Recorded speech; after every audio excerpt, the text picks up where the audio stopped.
Krishna. Am I clear? Hare Krishna, Prabhu. Yes, very clear. Hare Krishna.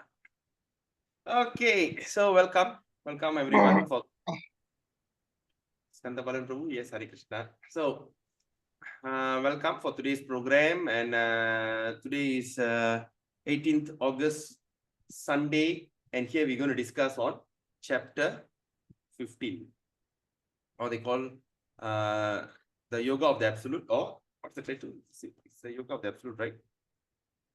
15. Yeah, sorry, the Yoga of the Supreme Person. Or in Sanskrit, also they are known as Purushottama Yoga. Okay, Purushottama Yoga. So, so before we start, is there any reflections, any feedback? Since yesterday's class, after 24 hours dwelling into this Bhagavad Gita, since yesterday's class, is there any takeaway, anything that changes happen, or anything? Anybody like to share?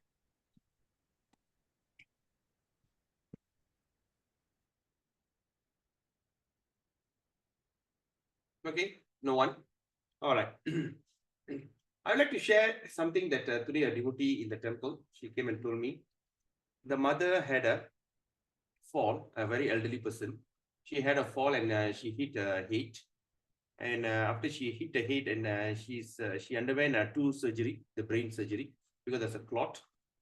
And after the two surgery, the doctors was telling that there will be a possibilities of this person to become invalid. Okay. And also, it's usually going to be like this for the maybe for the next 1-2 years. And most probably she couldn't speak and all these things. So that made her very upset.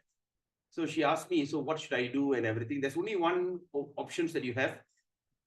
That is Bhagavad Gita. Because Bhagavad Gita is the book of wisdom. The Bhagavad Gita is alive. Krishna is in Bhagavad Gita. Krishna lives in Bhagavad Gita. And only Bhagavad Gita can be your solution. Other than that, I don't know any other solution that you can think of. Okay. That means one is to call upon the name of the Lord by chanting the Hare Krishna Maha Mantra. Second is by reading the instructions of Krishna, which is Bhagavad Gita. Okay.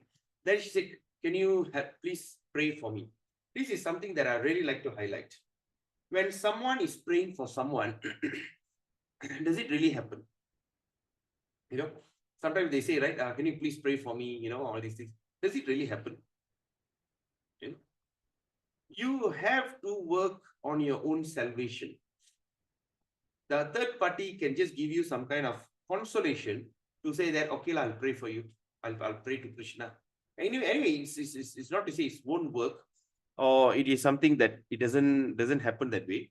But it is nothing like you pray or we practice ourselves to purify ourselves. The third party, when they start to pray, what they will do?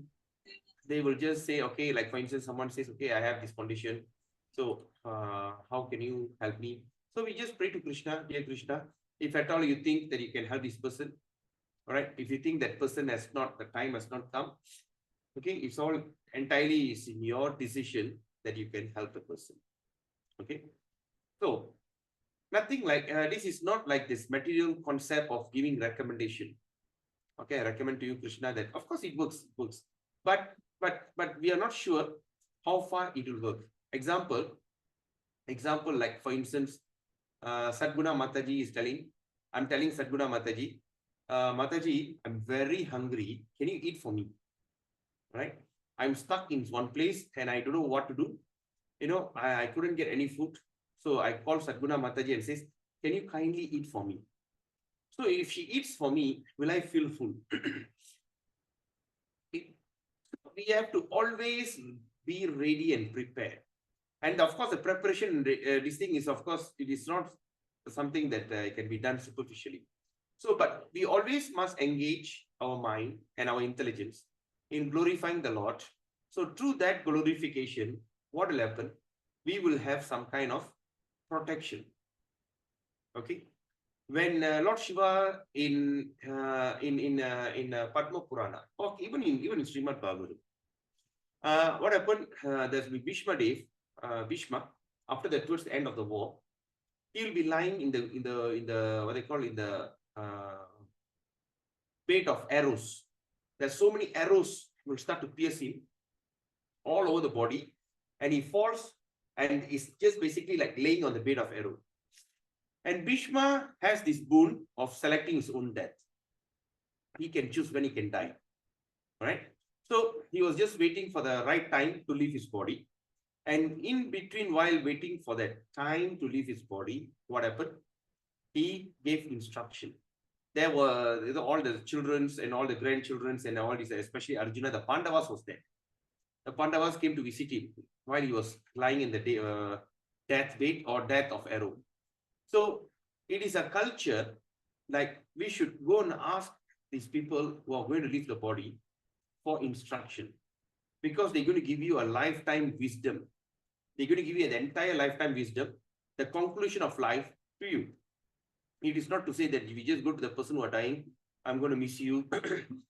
Don't worry. We'll be all right. All these things, not practical. Okay. Of course, we also must have that intelligence to advise at that particular moment.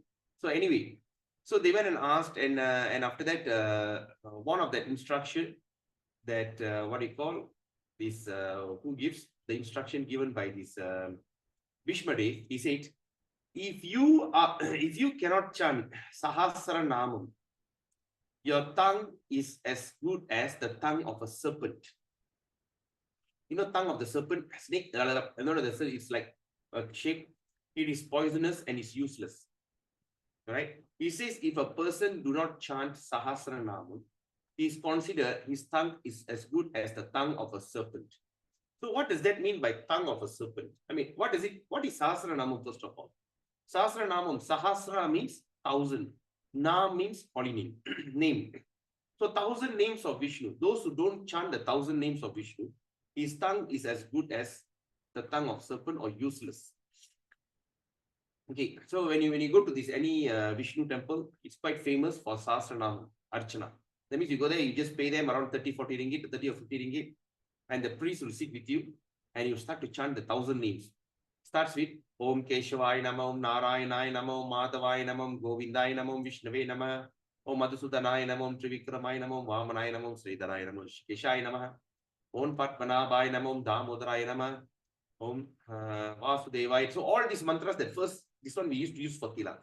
You know, when you apply tilak on this side, we just chant the mantra, Om Keshavai Namah, on the belly, Om Narayanai Namah, on the chest, Om Madhavai Namah, on the neck, Om Govindai Namah, Om Vishnave Namah, Om Madhusudanaya Namah, Om Trivikramaya Namah, Om Vamanaya, Om Sridharaya, Om Rishikeshaya, behind Om Patmanabhaya, Om Damodaraya, Om Vasudev on the Sikha. That's the first that they practice for applying tilak. But other than that, there are 1,000 names. And imagine, so when that thing happened, it puzzled, and all the devatas from the heavens, they came to witness the event. And one of the person, the couple who came and witnessed the event was Lord Shiva and Mother Parvati. So Lord Shiva and Mother Parvati were sitting there and they were watching that event. And after that, Mother Parvati was wondering. She asked, how is that possible, my dear Lord? Asking the husband, Lord Shiva. He said, if those who are born in the family of a Brahmana, they are trained from young to chant and to practice. Second, the Kshatriya, they also are trained to chant and practice because that's their dharma. But when you talk about Vaishya, who are a businessman, and we are talking about Sudra, who is a servants, and also we talk about the people who are Chandalas, the outcasts, out of the system. So how about for these kind of people? It is totally unfair because Mother Parvati is the one that mother for all of us is Durkadam. We are living in the place called Durkadam, and Mother Parvati is our principal mother. So she's telling, how is that possible? How is that possible that if all these uneducated people don't chant, so what is their destination? It is totally unfair. And Lord Shiva will be telling, yes, you are saying right. But let me tell you, Rama Rama Rameti Rame Mano Rame. Is it a person when simply chant the name Rama, once, it's equivalent to 1,000 names of Vishnu. Are you all following me on this? When you just chant the way name Rama once, let me see. No, I'm saying Rama is equivalent to 1,000 names of Vishnu or Sahasranama. Okay. Then Lord Shiva is telling. So the Lord Vishnu is so merciful. He created the potency in that Lord Ram. So when a person simply chant the name of Rama, is equivalent to chant the entire Sahasranama. So when you look at Rama, the Rama is actually everywhere in the world. Right? Even in South America, there's a place called, I think, Cuba. Is it Cuba or Peru? I think, if I'm not mistaken, Peru or Cuba, somewhere there. The word Rama means branch. The branch of the tree is called Rama.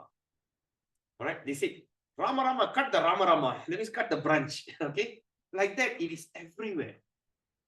Okay, so that means. Then after that, Lord Shiva will further explain. All these are recorded in Padma Purana. Okay, Padma Purana.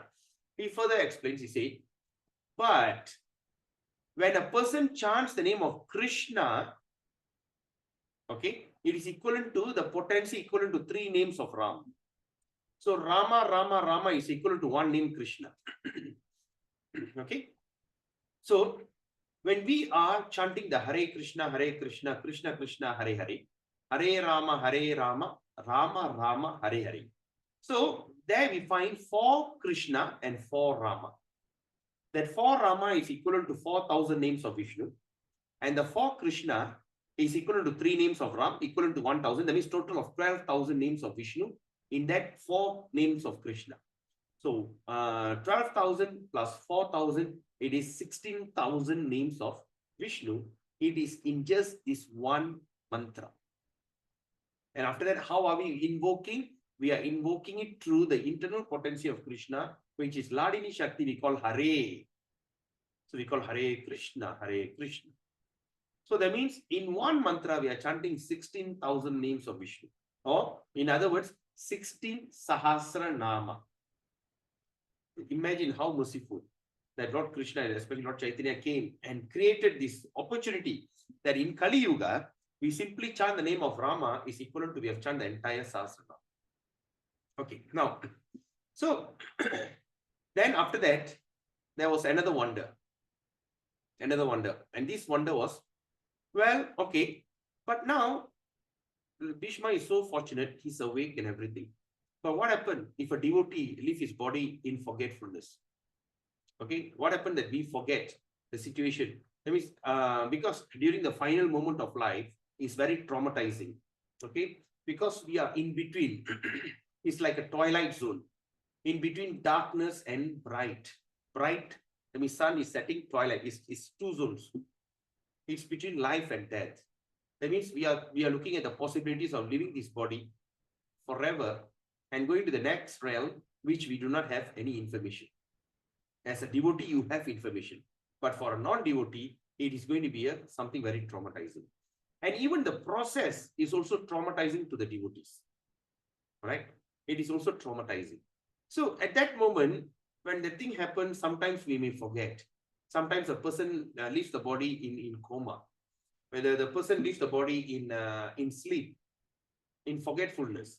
So what happened to this kind of people? And Lord Shiva guarantees, he guarantees, when a person leaves the body in forgetfulness, I shall go to his ears, right ears.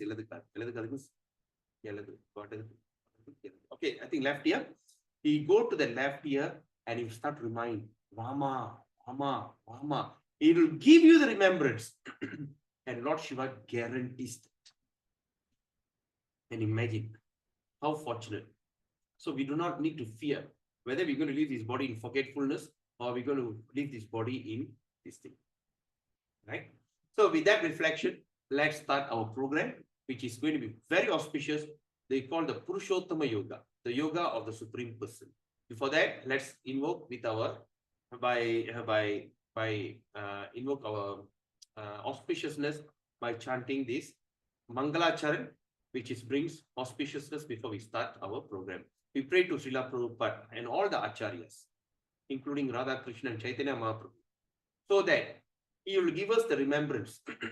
After we finish this class on chapter 15, we pray to them so that we understand the subject matter further when we study back, right? And we can apply it in our life and start to practice bhakti in a very efficient way according to what recommended by Krishna in Bhagavad Gita.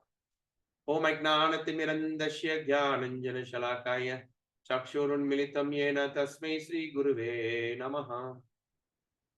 Sri Chaitanya Manovistam Stapidam Yena Bhutale Swayam Rupa Kadamayam Dadati Swapadantikam Vandeham Sri Guru Sri Yuta Padakamalam Sri Gurun Vaishnavamscha Sri Rupam Sagrajadam Shahagana Raghunathan Vidam Tam Sajivam Satvaitam Savaduta Parijana Saitam Krishna Chaitanya Devam Sri Radha Krishna Padan Sahagana Lalita Sri Vishakan Vidamscha Hey Krishna Karuna Sindhu Dina Bandho Jagatpate Gopesha Gopika Kanta Radha Kanta Namasute Tapta Kanchana Gaurangi Radhe Vrindavaneshwari Vrishabhanustude Devi Pranamami Hari Priye Vanchakalpatarubhyascha Kripa Sindhu Bevacha Paditanam Pavinibhyo Vaishnavibhyo Namo Namaha Nama Om Vishnu Padaya Krishna Prishtaya Bhutale Srimadi Jayapataka Swaminiti Namine Namacharya Padaya Nitai Kripa Pradayine Gaura Kada Damadaya Nagaragramatarine Nama Om Vishnu Padaya Krishna Prishtaya Bhutale Srimadi Bhakti Vedanta Swaminiti Namine Namaste Saraswati Deve Gauravani Pracharine Nirvishesha Shunyavadi Pasachari Starine Jai Shri Krishna Chaitanya Prabhu Nityananda Shri Advaita Gadadhara Shivashari Gaura Bhakta Vrinda Hare Krishna Krishna Krishna Hare Hare Hare Rama Rama Rama Hare Hare Hare Krishna Krishna Krishna Hare Hare Hare Rama Rama Rama Hare Hare Hare Krishna Krishna Krishna Hare Hare Hare Rama Rama Rama Hare Hare Om Namo Bhagavate Vasudevaya Om Namo Bhagavate Vasudevaya Om Namo Bhagavate Vasudevaya Narayanam Namaskritya Naram Chaiva Narottamam Devim Saraswatim Vyasam Tato Jaya Mudirai Nasta Presu Abhadresu Nityam Bhagavata Sevaya Bhagavate Uttama Shloke Bhakti Bhavati Raishtiki. Every one of us are working so hard because we always in illusion thinking nothing will happen to us. I'm not criticizing artwork, but we work in such a way that thinking that everything will be eternal. Okay? To be eternal or to situate in eternity or to be situated in eternity, it is something which is standard for human being. All right? We are building a house thinking that the house will be inherited by the children and the entire 7th generation going to live there. We are working so hard in such a way that we are creating a business, my opportunity, my this, my that, thinking that the business is going to last us forever. So every one of us are working hard, thinking that, because that is a nature. So eternal is called Sanatan. So now Sanatana Dharma. So we must understand Sanatana Dharma does not refer to any sectarian process of religion. Okay, so eternity, of course, eternity is there, but at the same time, the real eternity that we have is Sanatana Dharma, the constitutional position of a living entity. So Sanatana Dharma does not refer to any sectarian process of religion. Okay, it is the eternal function. It is the eternal function of the eternal living entities in relationship with the eternal supreme personality. Okay, that means, in other words, it is eternal function. That means eternal function means eternal serving and of the eternal living entities. That means we are eternal living entities with the eternal supreme Lord. So Sanatana Dharma refers to, as stated previously, of the eternal occupation of the living entity. Okay, and Ramanujacharya gave a very nice example of what is Sanatana Dharma. Sanatana Dharma means which is neither beginning nor end.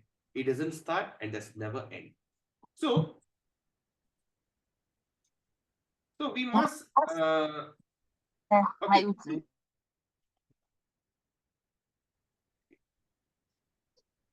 okay. Okay. Now, so the English word religion. Okay, what does English word religion means? So religion means a faith. Okay, a little different from Sanatana Dharma. So religion conveys the idea of faith, and the faith may change. Like today, I can be in Hinduism. Suddenly, I feel like I'm looking for some kind of opportunity. All right, I convert to Islam. Then after that, if I find that it's not good, then I go and convert myself into any other religion according to the time, place, and circumstances. Okay. Example that my uncle, I don't know whether I've shared here or not. He's been born in a very staunch family. My grandfather was a very staunch. He is an Indian immigrant from India. So he makes sure that all the children are following the rules and regulation according. But when he was studying, he wanted to go to England. So when he wanted to go to England, then those days they need to have recommendation by the pastor or something like that. So he converted into Methodist just to get that opportunity. So with that, what they call the recommendation, he has gone to England, and eventually he married to a Catholic. My aunt is a Irish, all right? She's a Catholic. So after he married Catholic, and of course they go to that church and this church. But after that, from there they need to go to New Zealand or something like that. At that particular moment, so my uncle gave up his faith in Methodist and embarked with Catholicism. Okay, he became a Catholic, and both of them are living in New Zealand. And surprisingly, the daughters, my cousins, they are atheist. So this is how the Dharma is keep changing. So now we have to look for what is our eternal occupation duty. Okay. So when we are talking about all the yogas, all the way that we link with God and everything. So what is that yoga? That means we have our own yoga. And now we're going to see the yoga of the Supreme Personality. And this is also a very, very confidential topic. A very confidential topic. And of course, today, so lucky that we are discussing it on Sunday, because you have a lot of time to reflect and start your day tomorrow. All right. So with that, we will start our program.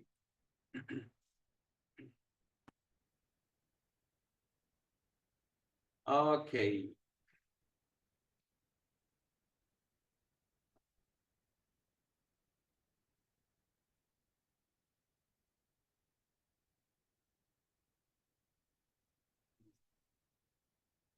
Spotlight.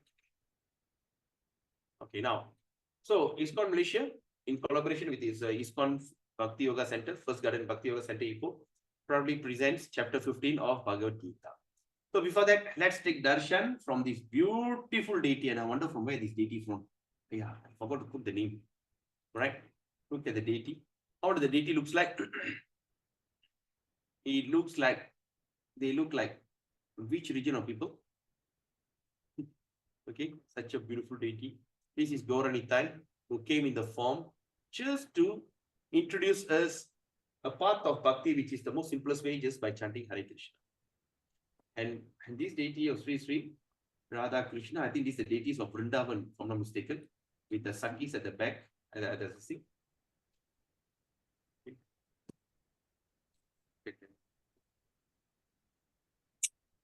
Deity of Krishna Balaram.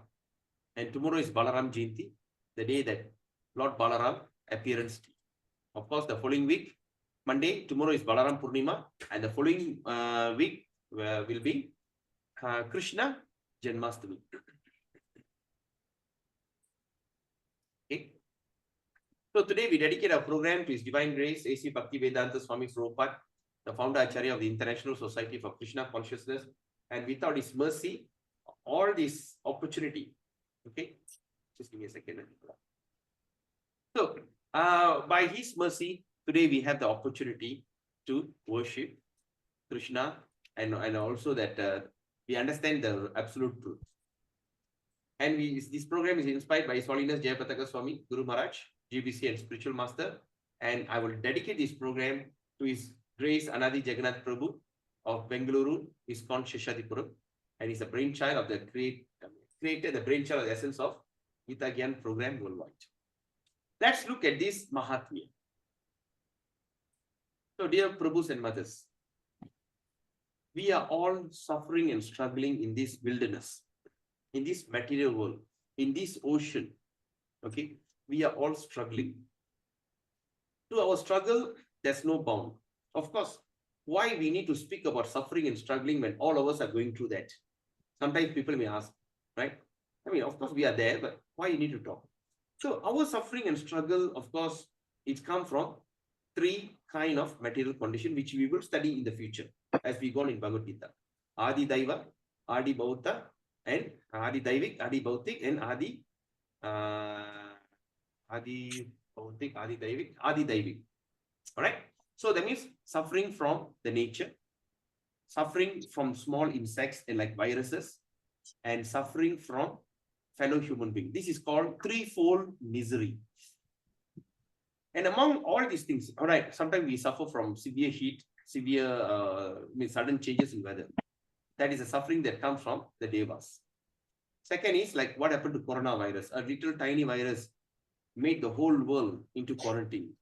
All right. So that's the thing, like falling sick and everything. Then the third one is we call it as the suffering from fellow human being. Okay, we fellow human being, like now you're seeing, like we are all setting up houses, buy a real house, and we are putting the CCTV camera up, setting up a security to protect our property because we are afraid with a fellow human being. Right? So there's so many ways the fellow human being can affect. All right. And one of the most prominent thing which is quite famous, is getting famous nowadays. Even they start to advertise. Okay, somebody that they send me a what they call this thing, how you can catch ghosts, how they can do black magic. If you need black magic or you need to do exorcism, okay, there is a person that you can do, to guru, to pawang, to dukun, and also that all these kind of people are even advertising online because it becomes a big business now. But now let's see what Gita says. Gita Mahatmya, right? It says, Abhicharodbhavang dukkham varas shapagatanchayat na nopasarpati tatraiva yatra gitarchanam grihe. Abhicharodbhavam dukkham varashapagatanchayat nopasarpati tatraiva yatra gitarchanam grihe. And see what he says. The sorrow caused by terrible curse or black rites can never enter the home where the Gita is worshipped. Can you imagine the sorrow, the suffering that caused by terrible curse? He says someone give a curse, right? Terrible curse. Or black magic, black rites, all this kind of jibumba, okay, can never enter the home where the Gita is worshipped. So, my dear Prabhus and mothers, think about it.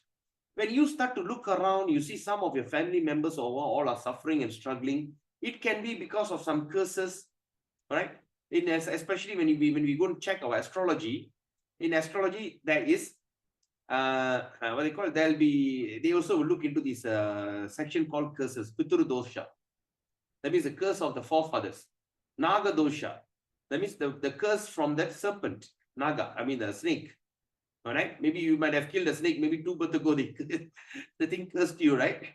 So Naga dosha, Mangala dosha, Mangli, all right? That means, okay. So Mangala dosha, then like that, there's so many doshas or curses. So here, Lord Shiva is telling that the sorrow or terrible curse, even the what you can call the best of the black magician, they are cursed or whatever things that they throw, can never enter the home where Gita is worshipped. So now let's think about 2 people in your heart. We have to go and give them a Gita. At least if you don't read, at least they should put in their altar and start to worship the Gita. At least by doing that, all these black things will never happen. Why? Because we studied before that when the Gita is the place where the entire place of pilgrimage take refuge. All right, we looking at this, all that place of pilgrimage, headed by Prayagraj. All these, the place, all the holy places in the universe reside in this book called. And when the Gita is worshipped, Gita is read. And how we worship Gita is by studying Gita. So the sorrow, that's why I'm telling, carry the Gita wherever you go. Carry that, put it in your glove box. You do not even need to have a talisman and all this kind of protection around your body just to protect you against all this kind of evil magic or black magic or curse, right? Evil eyes, just name it. Will never come to the house where this Gita is worshipped. This is something that we should contemplate. Okay. So if girls, all right, for instance, if you're a girl and it's better, if, like for instance, Krubashni, like you are going to university. Okay, you're studying. And of course, the place you are studying, of course, you are a medical student, you'll be studying the corpse, yes or not? Cadaver. And sometimes you take Yes, one hand Prabhu. or along with you back home. Do you do that? Do you take I always keep the Gita with me wherever I go for my posting. I go all the way to, I've come to Perak before, I've been to Manjong. All the places I go, I carry the Gita along with me. Always there on my table and my bag. very good. Yeah. Are you practicing medicine? No, I'm a medical student, Prabhu. So now I'm in my 5th year. So I'm already moving on. Do you take a cadaver back home? That means just like the hand.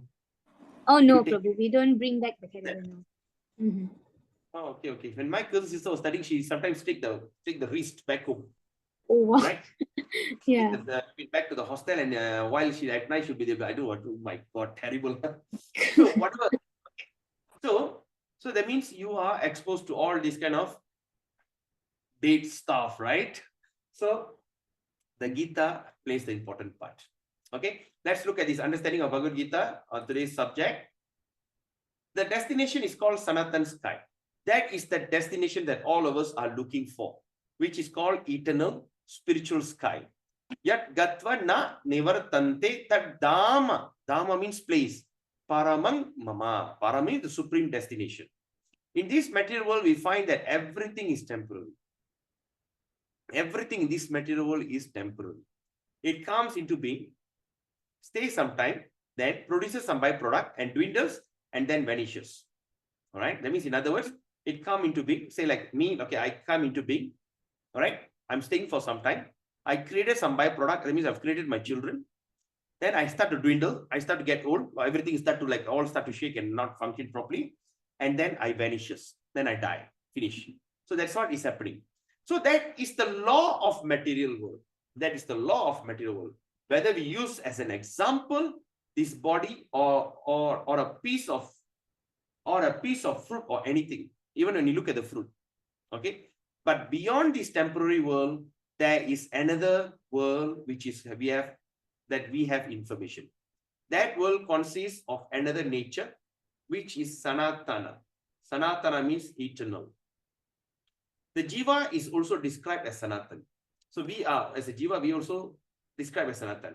Eternal, and the Lord is also described as Sanatan in the 11th chapter. We have an intimate relationship with the Lord, and because we are all qualitatively one, the Sanatana Dharma or sky. The Sanatana, Supreme Personality, and the Sanatana, living entity. The whole purpose of Bhagavad Gita is to revive our Sanatana occupation. So what is it, our Sanatana occupation? To serve the Lord. And how to know what talent do you have? That is the talent that is your natural talent. So just simply utilize that talent and you engage in your devotional service. Okay? Or Sanatana Dharma, which is the eternal occupation of the living entity. We are temporarily engaged in different activities. Okay? But all of these activities can be purified when give up all these temporary activities and take up the activities which are prescribed by the Supreme Lord. This is called pure life. With that reflection, let's start chapter 15, the yoga of the Supreme Person. Okay, now let's look at this 15.1. Shri Bhagavan Uvacha Urdhva Moolam Ada Shakam Ashvatam Prahur Avyayam Chandangshi Yasya Parnani Yastang Veda Saveda Vid Urdhva Moolam Ada Shakam Ashvatam Prahur Avyayam Chandangshi Yasya Parnani Tas Yastam Veda Saveda Vid. So here it says the Supreme Personality of Godhead said, it is said that there is an imperishable banyan tree. Okay, imperishable banyan tree, and has its root upward and its branches down, and whose leaves are the Vedic hymns. One who knows this tree is a knower of the Vedas. Okay, so the Krishna says that it is said there is an imperishable banyan tree. Okay, and this imperishable banyan tree is a tree that cannot be perished. Okay, and which has root upward. So what does that mean? Can you see the banyan tree here? You can see the tree here. Okay, what happened? When you look at the reflection, how the reflection shows? It shows the root is upwards, the leaves are at the bottom. So in other words, we are living in this place. It is a total reflection of what we are seeing in this spiritual world. All right. The things that we see in spiritual world, okay, whatever things that we see in spiritual world, it is a total opposite. Okay, it is total opposite because it's a shadow. And look, even the shadow looks so perfect. Okay, so what is it? Okay, let's look at this. Okay, now let's look at this imperishable banyan tree. So if you know, banyan tree is something which is huge, okay, and it lives a long duration of life. So first thing, okay, so in this imperishable banyan tree, the leaves of the tree is called the Vedic hymns. The roots bound to the fruitive activities. The roots of this tree is fruitive activities, and the fruits of the tree is called result of activities. The twigs are known as sense object, and the branches are nourished by three modes of material nature. Okay, three modes of material nature. Number one, the leaves are the Vedic hymns. The leaves, all the Vedic hymns. The branches are nourished by three modes of material nature. What is that? Goodness, passion, and ignorance. And the fruits result of the activity. That means the activity, the thing like sucks the water and all the sunshine and everything, it creates a fruit. Or we are going to work, we get, end of the day, we get salary. That's called the fruits of the activity. And the twigs are called the sense object. So now the nourishment of the tree, as a tree is nourished by water.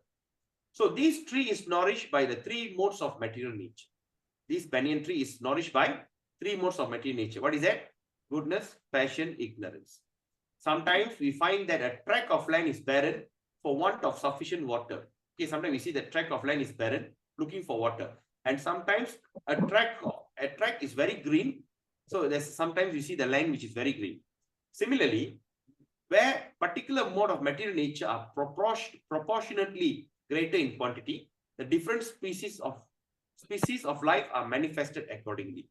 So what Krishna says here, Prabhupada is saying here, is when sometimes when you see there's a barren land, that means there's no water. Sometimes we see a green, lushy land, and this is beautiful. That means so that means the particular mode of material nature is proportionately greater in quantity. That means there's one particular nature is proportionally greater.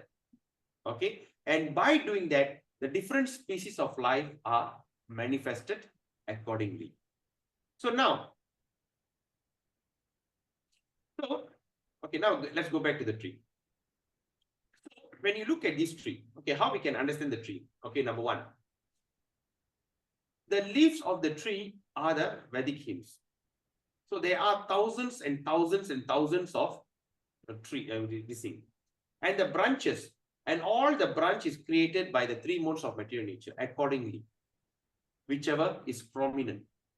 Okay, and through that mode of material nature, there is a lot of fruits are result of activities. Okay, and the twigs are the sense object. But all these things is bound by the fruitive activity, the roots. So when you look, there are many branches. Okay, there are many branches. So these branch is considered one different birth that we are taking. Say for instance, now the root is fruitifactory. That means by root, I have this happiness. I mean, I want to have this enjoyment, the result. So that means this is one particular branch. I'm here. That means I take a birth maybe as a monkey. So accordingly, I live. Then after that, after I give up this body, I go to the next body. Then I go to the next body. I go to the next body. And all my transmigration is just like the branches of these different. My birth is all in different branch of the trees. Okay, all different branch. But I'm still remain in that tree. Okay, why? And when you look at these Vedic hymns, it's like the Vedas, which is materially motivated. Dharma, Artha, Kama, Moksha. So all these things, right? So all these things, we have been keep moving from one branch to another branch. So from this branch, I go to this branch, I feel like I'm getting a new life. And from there, I'll jump into this particular branch and I'm getting a new. So like that, we are just going from one branch to one branch. But ultimately, the root is bound by fruitive activity. We are bound. So all this while, we are always thinking about how we can enjoy our senses. So in 3 and 4, verse 3 and 4, see what Krishna says. Na rupam asheha tato palabhyate. Sorry. Na rupam ashe tato palabhyate. Nanto na chadina cha sampratista. Ashvatam enam suviruddha moolam. Asanga shastrena dirdena chitva. Tata padam tat parimargitavyam. Yasmin gatana vinivartanti bhuyah. Tam eva chadyam purusham prapatyi yata pravirti prashista purani. Right? So it says the real form of these three cannot be perceived in this way. The real form cannot be understood in this way. No one can understand where it ends, because that is how we are badly rooted, where it begins and where its foundation is. But with determination, how? By determination, okay, but with determination, one must cut down this strongly rooted tree. All right? We have to cut down this strongly rooted tree. How? By the weapon of detachment. By the weapon of detachment. Thereafter, one must, then after we cut down tree, thereafter one must seek that place. One must seek that place. That means look for the place which has, having gone, one never return. Okay? Which is having gone, one will never return. And that place we surrender unto the Supreme Personality of Godhead, from whom everything began and from whom everything has extended since time immemorial. That means, in other words, from whom everything begins and from everything is extended since time immemorial. So what we understand from here? Now, you see, so it says the real form of this tree cannot be perceived. Why it cannot be perceived? Because we have been passing through this place for 8.4 million lifetime.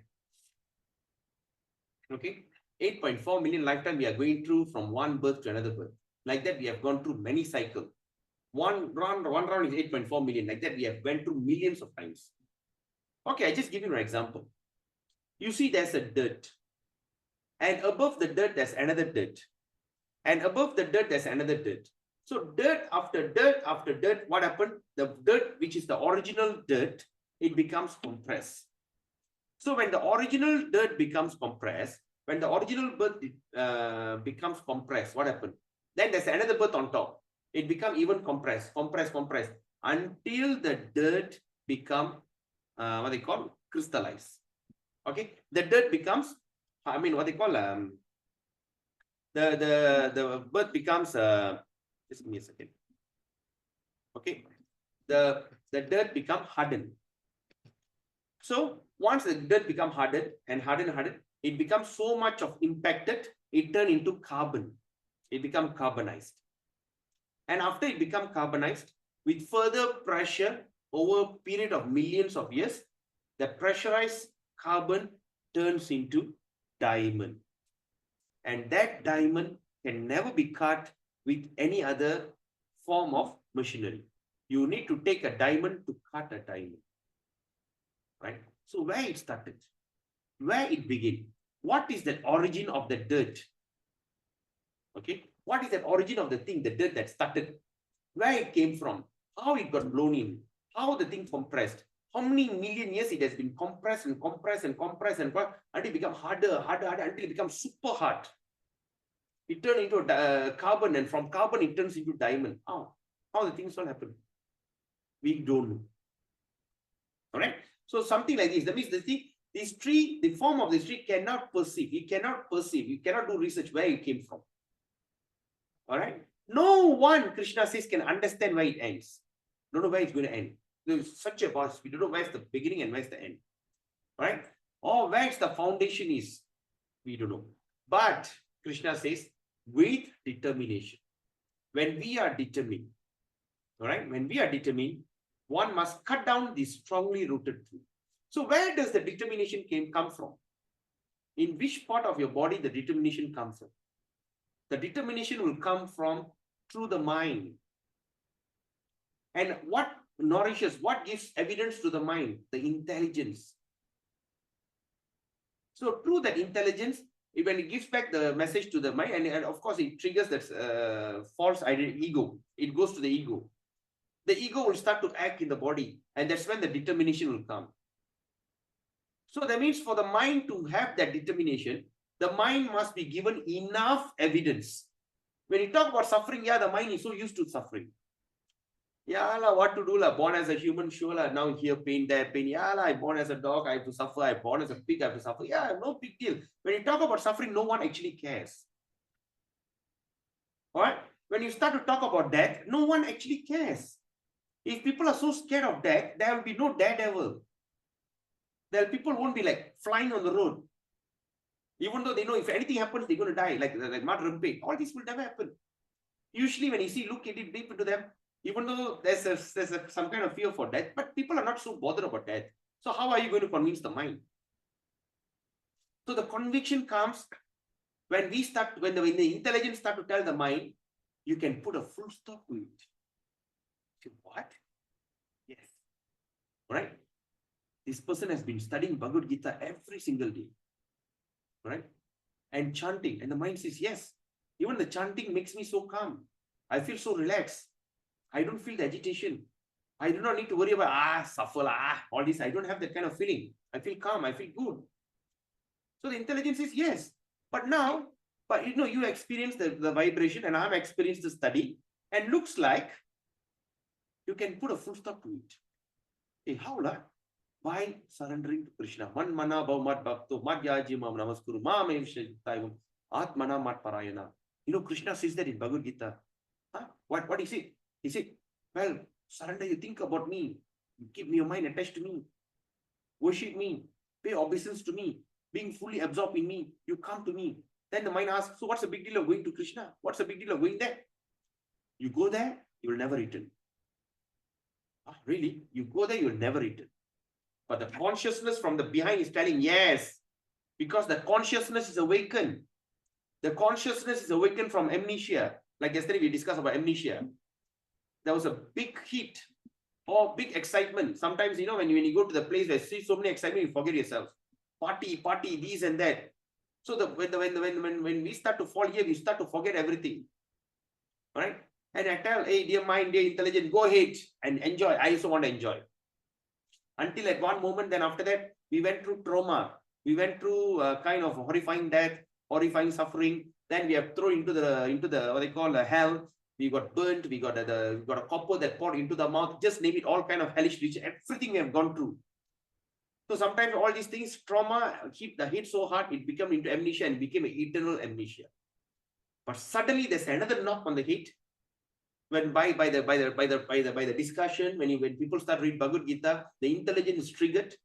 The intelligence says, hey, wait a minute. What is this? Something new. Can we put a full stop to it? Right? Then tell the mind, hey, looks like it. Let's go and check it out. So once they go and check it out, and they start to chant Hare Krishna, when they start to eat prasadam, and they start, what happened? The consciousness, the amnesia, awakened, revived. And the consciousness now starting, oh, I have wasted my time for eternity. Then after that, with all that help of this consciousness, and by changing the consciousness by Krishna consciousness, by the mind, by the this is what Krishna says in Bhagavad Gita, with the mind, you have to elevate yourself. So with that, we are so determined, and when once the determination comes, so what we start to cut down the strongly rooted tree. How can we cut down from the strongly rooted tree? By detachment. Because attachment fuels the tree. When you detach, the tree will become barren. Eventually, the tree will die. So once the tree is died, that means we still need to have a platform. So we need to look for another place. Okay, now I've already given up this house. I have to go look for another house. Yes or no? I cannot live on the street. So what? Okay, then you go to the new place. Okay, where? Having gone there, one must not return. That means we have to look for a place where once we go there, we are not going to return because you already cut down the tree. And once you go there, we see the Supreme Person, we surrender to Him. Okay? Because from Him, from whom everything began and everything that extended, I mean, whom everything has extended since time immemorial. Okay? So cut down this strongly rooted tree. All right? Just cut down by the weapon of detachment. So what is the weapon of detachment? Are you going to like, are you, what is this? Uh-oh. Can you see me or can you see this? What did I do? Can see the tree cutter. Oh, okay. No, I clicked something now. I'm seeing myself. I don't see the screen. Okay, just give me a second. Okay, now what are you seeing? You're seeing me, right? Yes. All right, just give me a second. I don't know what I clicked. Oh, okay. Suddenly this thing became so big. Ah, okay, right. Okay, so cut down this strongly rooted tree with the weapon of detachment. So how the weapon of detachment starts? By chanting Hare Krishna. All this happen in a subtle body. Okay, just very simple. Read Bhagavad Gita daily. That's why the Mahatmya is there to motivate you. You have Bhagavad Gita in your home, even the curse and spirits will never come in. The black magic will never come in. At least for the sake of not having, if you are in a terrible situation where you have some black magic, some Jibumba, or some this kind of things. So at least for that sake, you keep your Gita at home. And how you worship Gita? By reading it. All right. So when you read Gita, all this Mahatmya is to encourage you, to motivate you. Have the Gita with you. And after that, when you start reading it, it will start to do the wonders. Okay. Now let's look at this. Okay. I am the origin of everything. Okay. I am the origin of everything. Therefore, to get out of this entanglement of this strong banyan tree of material life, one must surrender to Krishna. As soon as one surrenders to Krishna, one becomes detached automatically from this material extension. Right? So detachment from material world. And after you detach from material world, what is the next? You start to be attached to the spiritual world. I would like to share one story with you. The mistake I've done, I did not take photo because I was with Bhakti Bharat Bhagavata Swami. On his course, he didn't allow us to have a phone. So I'm still looking for that verse where Prabhupada suggested. So what he say is,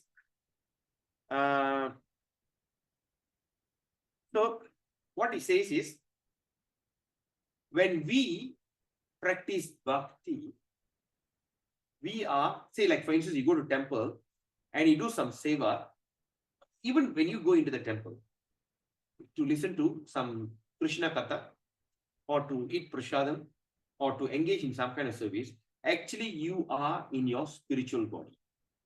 You are in a spiritual body. Because in this material body, you can never go to that kind of place. But of course, despite, yes, you are in this material body. You are in this material body. Fair enough. But when you go there, the spiritual body of yours is awakened. Even like when you're listening to Bhagavad Gita. When you are listening to reading Bhagavad Gita and all these things, you understand, I mean, you must know, actually, you are in your spiritual platform. Okay. So that means when you are detached from material world, you are getting attached to spiritual world. Once I get that evidence, that reference, I definitely would like to share in that group. Okay. Now let's look at this, understanding the source. Okay. Now let's see what is the thing. Yet one has to find out the cause. I am the son of my father. My father is the son of such and such a person, etc. That means I'm here. I'm the son of my father, and my father is the son of my grandfather. Like you're looking at your tree. You're looking at the family tree, but this tree is upside down. So you're saying, okay, I'm here, and this is my father, my father's side, my mother's side, and my mother's side father is here. My mother's grandfather, maternal, paternal, grandfather. And who are they? Who are they? You can find out. Like that, you can find out your tree. All right. By searching in this way, one comes to Brahma. One comes to Lord Brahma, the creator. All right. Can you see here? Just by looking and finding and everything. So this is the tree. We have taken all varieties of body. But ultimate search, we come to the level of Brahma. Okay. Who is generated by Garbho Dakshai Vishnu. Remember what is Garbho Dakshai Vishnu? Who don't remember Garbho Dakshai Vishnu?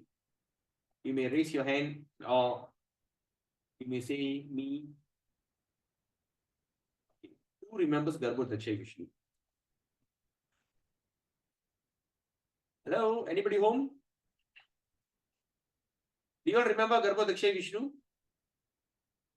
Yes. A Yes. bit. We understand. Okay, thank God.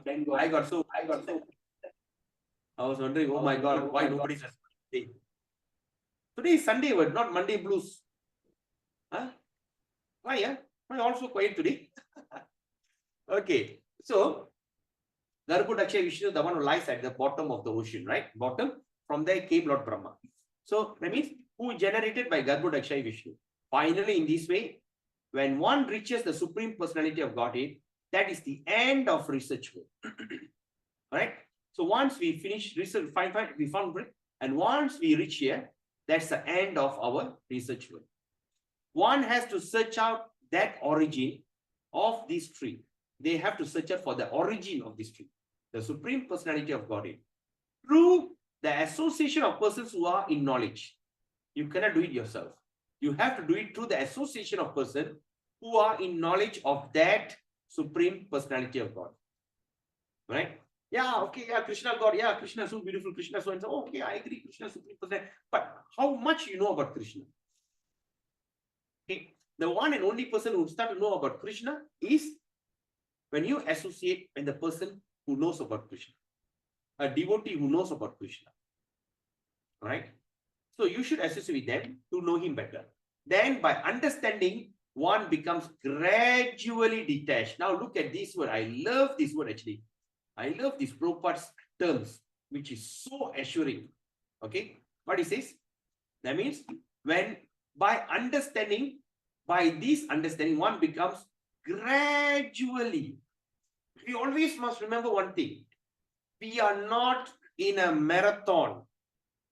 We don't be kanchiong, kelang kabut, running so hard. Yes, I want to get out from this material place, because if I were to born into another, if I get into the another womb, oh my God, I have to suffer. Like just now, yesterday, 2 days ago, I watched that movie, you know, that thing, you know, I go in and I'll be struggling, I'll be kicking, and my mother will be eating something sour, something pungent. Oh, I'm going to suffer. Oh, I really want to get out of this place.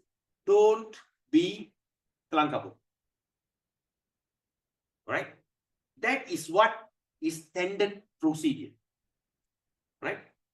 The standard procedure is that, yes, if you are there, you have to go through that. But there is always, what is the word? Disclaimer. There'll be always some kind of, yeah, the word is in my mind, not coming up. There's always, the liberty of okay, anyway, there'll be always can anybody help me? Becomes gradual. I mean, we don't need to be controlled because there's always a Opportunity. huh? Opportunity. Not opportunity. Mine is so stuck today. Okay, anyway, if Krishna reminds me, I'll just tell you. So we have to be gradually. Okay. Example. You know the king is a strict man. He's so strict. He's no nonsense. Right? Whenever people see, people have to bow down. All right. He's very strict and he's very stern when it comes to administration. So once he go back, okay, once he go to his chamber, the children start to jump on his head. All right. The wife will come and say, "Are you going to have your dinner or not?" The queen going to shout at the king. All right. So that means the king, the process, the king has to be very strict. Okay, that is the standard procedure. But there is always there's the liberty of choice. Forgot the word is not coming out. Anyway, I hope you understand. Okay, so that means that is gradual. So we do not need to worry. Oh, I'm going to go to another womb and I'm going to start back again. It is in Krishna's hand. This is the standard operating procedure that Krishna says, if you don't do this, this is what your destination is going to be. But when in that destination, but what did Krishna didn't put that sense of urgency? Say, do it now. Give up everything. Right? Don't give up everything. Throw everything away. Jettison, come. But why he said, if you still renounce, but still your mind thinking about you're a pretender. Why you saying to say that? Why you need to give this kind of things? Yeah, I think I don't be a pretender. I will start to be myself. Because that's what Prabhupada usually use this word. The word that really inspires me. Gradual process. All right? How to eat. When you're given a big feast, there is a big banana leaf. You are served with 16 different types. Prashadam. 16 vagai. It's something which is very glorious. 16 different types. Right? And 3 different types of gravies. Right? Dal, curry, and dal. There's a yogurt, and also the third one is what you call rasam. Okay, it's a kind of soup like a tom yum, Indian tom yum. Okay, so with these kind of things and varieties of fruit, so you're given a big plate with a big banana leaf, and they start to put everything. And you look at it, how are you going to eat? So there's 2 choices. You take the whole banana leaf, close it, and wrap it, and put it into your mouth. And so, can you do that? You can't. So how are you going to eat? Start from the place that attracts you the most. So what dish attracts you the most? Halwa. Halwa attracts you. Take the halwa and eat first. After the halwa, you see vada. Oi, vada, my favorite. Take the vada and eat first. Right? Then you see the rice, then you see the dal, then you pour the dal and you start to eat. And while you're eating, you try that vegetable, you try this sabji, that sabji. That is how we do. So we start from the place where we are comfortable. The natural stage when you are involved, from there, gradually start improving your path. It's not a race. Because you're already on the path of liberation, at least liberation, minimum standard. But you're already on the path of going back home, back to God. So then by understanding, one becomes gradually, takes time, take your time, but don't take long time. Today I chant 3 rounds, enough. For the next 1 year, I chant 3 rounds. That's no. The standard, you must chant 64 rounds a day. But Prabhupada was so merciful, he reduced it to 16 rounds. So 16 rounds of chanting is actually vibrating the name of Krishna in your tongue.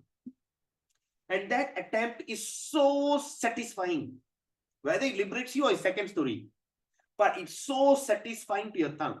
You stay. So after you finish your tongue, you feel a kind. Okay, maybe after you finish eating some sweet, all right, there's still the sweetness will stick in your tongue. Yes or not? Oh, nice lah. That halwa was really nice. You know, sometimes after you eat, you don't want to wash your hand because the gravy smells so good. Have you experienced that before? Right? Sometimes once there's a feast in the temple. I just rinsed my hand. I didn't even want to wash it. And all the way I drive there because my stomach says enough. But my tongue says he wants more. And my nose says I want more. So I cannot do that. So I just rinse my hand. I just smell it. Wow. What a kurma, man. Right? That's what I'm saying. Right? Take a gradual process. Step by step.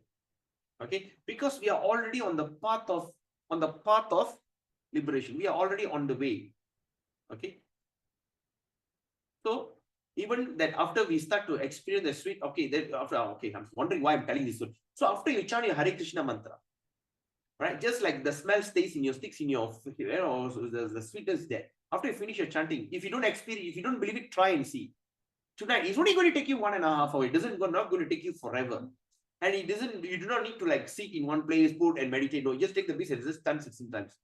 And try to do in one sitting. If you're chanting 16 hours, try to do in one sitting 16 hours. But for that, those who have not tried, try to do in installment. 4 in the morning, 4 in the afternoon, 4 in the evening, and 4 at night. For those who are already chanting, one sitting, try to do your 16. Right? It's only going to take you 1.5 hours. And today, after all, is Sunday. It's a holiday. Right? There's nothing. So tomorrow is going to be a Monday blues. So let's finish the week in a very blissful way. All right? So you just chant. So that's when you start to feel the taste. And the taste becomes gradually bigger and bigger and bigger and bigger. So at that while that it's just like that like, you know what they call the you know that Barisan national symbol. What do you call that? Wing scale. What do you call that? Huh? Daching. Dutching. Yeah, Dutching in English. What do you call? Scale, I think. Scale. Dutching. Everybody understand Dutching. Huh? In Tamil we call Scale. trust. Huh? Scale. Scale. Scale, Prabhu. How you spell? SCALE. Oh, scale. Ah, right. Scale. Okay. All right. So that means if one part becomes heavy, another part has to become light. That's not. It has to go up and go down. So once your material desire taste is becoming heavier, your material desire will start to become weaker. And it happens gradual. So you start to get more and more taste, and you start to see the scale of your tasting, it start to reduce and gradually getting detached from this false reflection. False reflection of what? Of the reality. So through that knowledge, one can cut off the connection and actually become situated in the real tree. You are no longer sitting on that, what do you call? The reflection. You are on that real tree. Okay. Now, let's move on.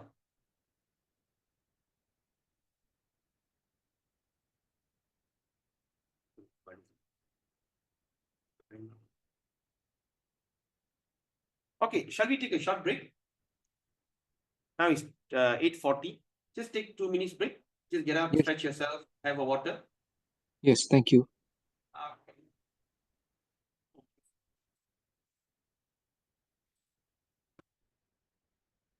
Hare Krishna.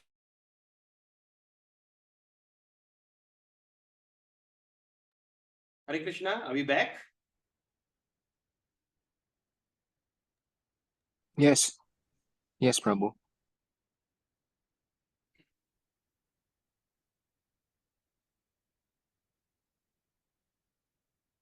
Okay, so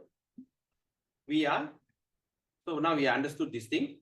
So how we can be detached on a gradual process. Gradually we become detached.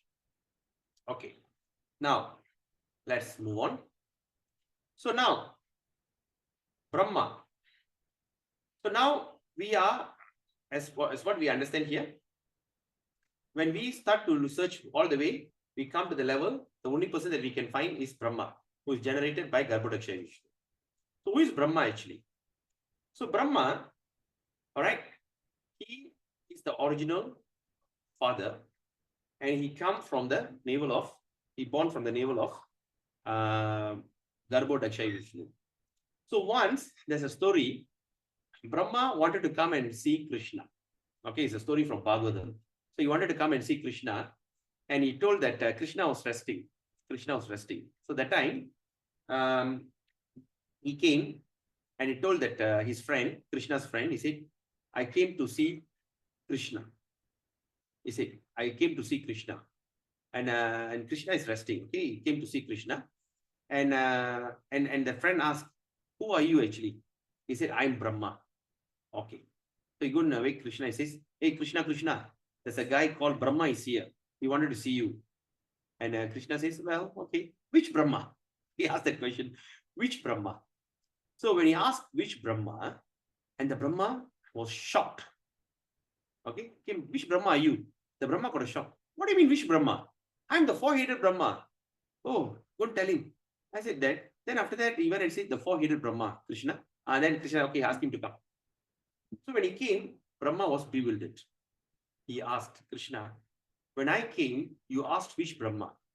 So which Brahma are you referring? I mean, I'm the only Brahma, right? He said, really? Now let me call upon all the Brahmas. And suddenly you see thousands and thousands of Brahmas all came. Some with 10 heads, some with 100 heads, some with 1,000 heads. All they suddenly appeared in front. So Brahma became bewildered to see other Brahmas, which is a small number of heads. So in different universes, in different situations, the Brahma has varieties of this. Because as you see, we all in a bubble, right? In each bubble from Garbhodaksha Vishnu is started. So we are in this universe called with four-headed Brahma. So Krishna, who is known as Govinda, is a supreme Godhead. He has an eternal blissful spiritual body. He is the origin of all. He has no other origin, and he is the prime cause of all causes. Brahma Samhita 5.1. What is the verse? Ishvara Parama Krishna Sachidananda Vigraha Anadir Adir Govinda Sarva Karana Karanam. Okay. So now let's look at this. The living entity in this, okay, Mamai Vamsho Jiva Loke Jiva Bhuta Sanatana Mana Shashtanindriyani Prakriti Stani Karshati. The living entity in this conditioned world are my eternal fragmental part. Due to conditioned life, they are struggling very hard with the sixth sense, which includes the mind. Okay. So what Krishna says, that the living entity in this conditioned world, this world is conditioned, all right, are my eternal fragmental part. That means it's eternal but fragmental part. But due to conditioned life, what is that conditioning? They are struggling very hard, okay, with the six senses. That means now there's a five senses, Indriya. That means we're talking about tongue, touch, nose, ears, and eyes, okay, and together with mind. So this is 1, 2, 3, 4, and 5. That's 6. Okay, 5 plus 1, 6. So they are struggling very hard with the sixth sense. Okay, so this is what is so tough, because the senses are pulling by what they call pulling that manas. The mind is the one controls the mind. All right, the manas is now let's go to right hand side. Now let's go to the left hand side. Now hit harder, go faster. There's something very exciting. So the mind is the one that triggers all the senses to go, and of course the intelligence and our consciousness becomes bewildered. 8.9. Shri Bhagavan Uvacha Shariram Yat Avapnoti Yachapi Yachapyuk Kramatishvara Gritvaitani Sanyati Vayur Gandan Ivashayat Strotram Chakshus Prashanam Sparshanam Cha Rasanam Grahanam Evacha Adistaya Manaschasya Visayan Upasevate. The living entity in this material world carries his different conception of life from one body to another. Okay.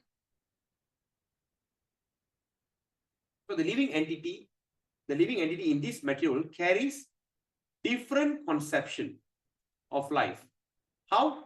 From one body to another. So that means when we are in one particular body, we have a one perception. When we go to the next body, we have a different perception. Yes or not? So, and what Krishna example he gives, like the air carries aroma.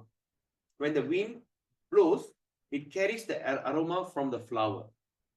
Thus, it takes one kind of body and again, so it takes one kind of body and again quits it to take another. Okay. Now, this is the interesting part.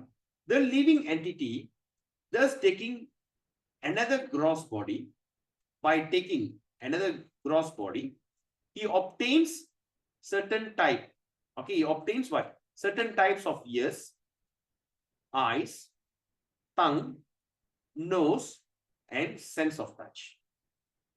Okay, sense of touch. Example, when we are in this human form, our ears is just like a normal ear. We got eyes. Okay, we have a tongue which is only 6 inches long. We have a nose. Okay, we have a sense of touch, different. But imagine if the same time after I give up this body, I born as a dog. What will happen? I'll have eyes which is looks different. Okay, I have a tongue which is longer. Okay, and I have the ear which is protruding. Okay, because I've been sensitive to hear a lot of things. All right, and my nose is very sensitive. I can simply sniff even bomb or drugs. Okay, with this nose, I cannot even sniff what's happening in my neighbor's house. but in the form of a dog, I can sniff where I got drugs, where I got this, where I got that. Right? And the sense of touch is different. So all these differentiate is what happened is grouped in the mind. Okay, it's all grouped in the mind. So once I take the form of a dog, the mind will start to give information about the dog way of life. Okay, and thus he enjoys that particular set of sense object. So then he enjoys that particular set of the sense object. You all understand this? Any questions on this? It's very interesting. Do you understand? Yes. Yes, yes. Right. Now,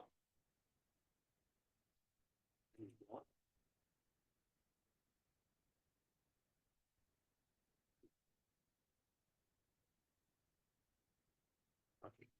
So when we look at this now, in other words, if the living entity adulterates his consciousness with the qualities of cats and dogs, in his next life, he get a cat and dog body and enjoys 15.9 perpet. Okay, that means in example, in other words, the living entity adulterates, okay, his consciousness. That means he pollutes his consciousness, okay, with the quality of cats and dogs, like snarling, like like dogs and fighting cock and all these things. So he will get the body according to the cats and dogs and he enjoy. So now let's look at this example here. The one who loves to eat lots of meat, who become like, once a guy told me, I'm a strict meatarian.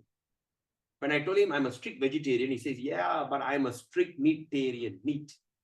So what happened to those who love to eat a lot of meat? They will take the form of a tiger. And the flair, like this is quite common now, foodies. They call it foodies now, Foodies. Sometimes you see Facebook and all these nonsense, people travel simply and eat everything that flies, that hops, that swims, that walks, 2-legged, 4-legged, no leg, the jumps, all the varieties of food that flow back. So what happened? The foodies, they are naturally, the next birth is going to be pig. All right, now let's look at this. What does this mean? This is a person who love to show their body.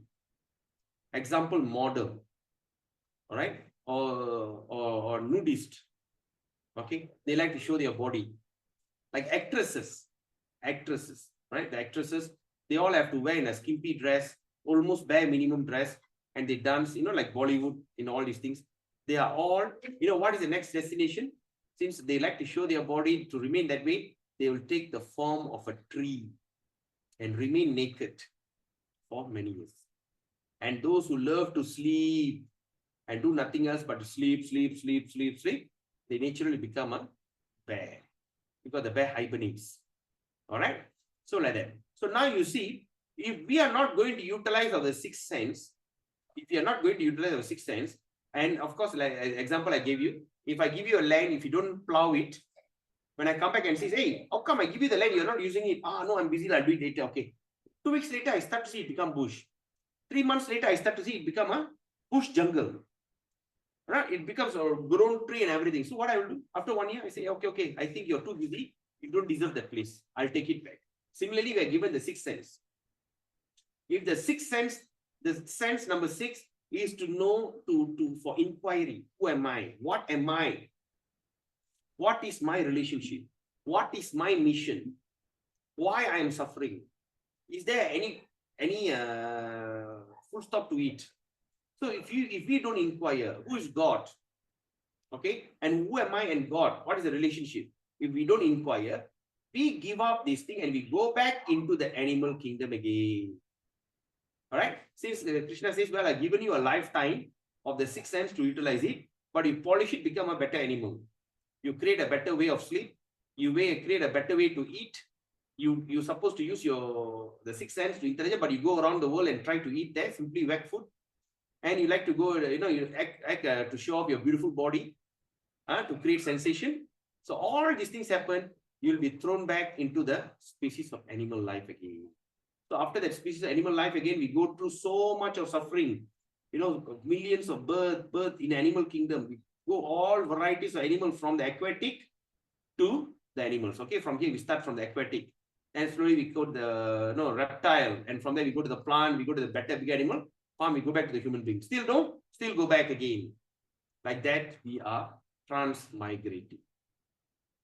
12 and 13. Yada aditya gatang tejo jagat bhashayate kilam yachadramsi yachagnav tat tejo vidimamakam gama vishya cha bhutani daryamyaham ojasa pushnami chaushadi sarva somo bhutva rasatmakaha. The splendor of the sun which dissipates the darkness of the whole world. Yes, from the night when the sun rises, it dissipates or removes the darkness of this whole world. Comes from me, Krishna says.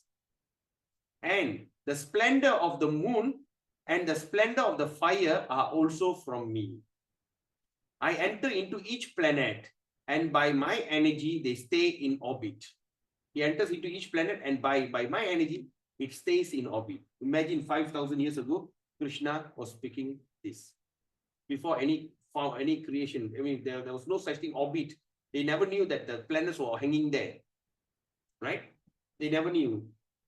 But 5,000 years ago, Krishna said, my energy, everything stays in orbit, stays put in their place. I become the moon and thereby supply the juice of life to all vegetables.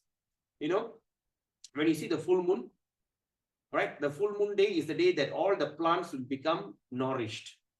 And after full moon, you start to see the flower will start blooming. There'll be more flowers. There'll be, especially when you look at tulsi. After full moon, you see a lot of manjaris will start to appear. All right. So supply the juice of life to all vegetables. And 14, Krishna says, Aham Vaishvanaro Bhutva Praninang Deham Ashrita Pranapana Samayukta Pachamyannam Chaturvidam. Pachyami, Annam means food, Annam. So he says, I'm the fire of digestion. Krishna says he's the fire of digestion in the bodies of all living entities. And I join in the air of life, outgoing and incoming, to digest the 4 kinds of food stuff. All right? So Krishna says that I am the, what they call, the digestion power, digestion. So the fire of digestion. Imagine 5,000 years ago, even Krishna spoke about being the fire of digestion, the food that digests in your body. It is called vricho. I think there's a vricho fire, some kind of fire. It creates digestion. So that's why they say that you must have your lunch by 12 noon. When the sun right on your top of your head. In the midday, when the sun is exactly at the top of our head, and when we eat, there's a straight,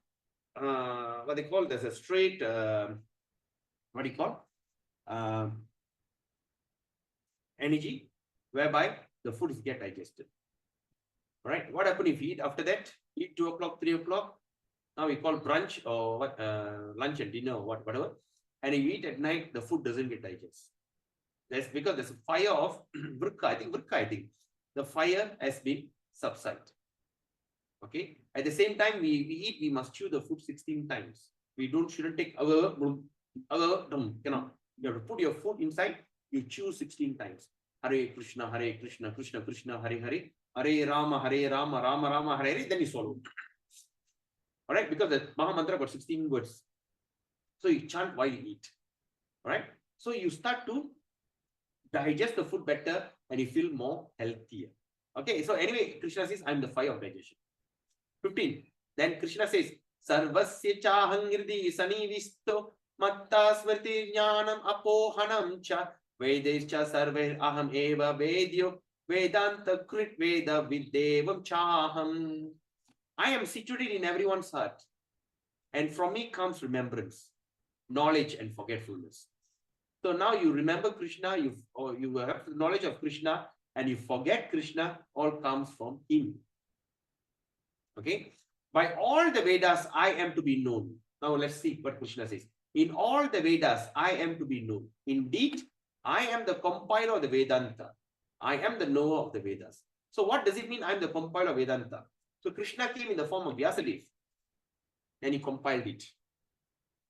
Okay? 18. Yasmat sharam atitoham aksharat apichotama atosmi loke vedecha pratita purushottama.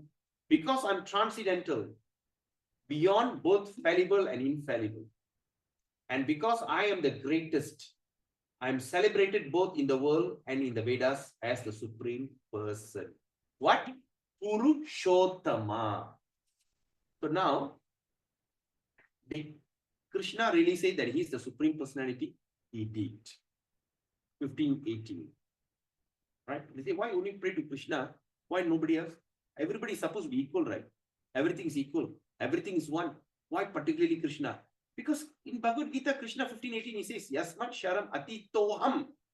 I am transcendental, both beyond fallible and infallible. Right? Then he said, Pratita Purushottama.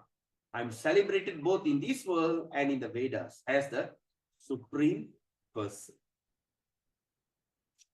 Yo mam evam ashamudo, yo mam evam asamudo, janati purushottamam, sa sarva vidbhajati mang, sarva bhavena bharata.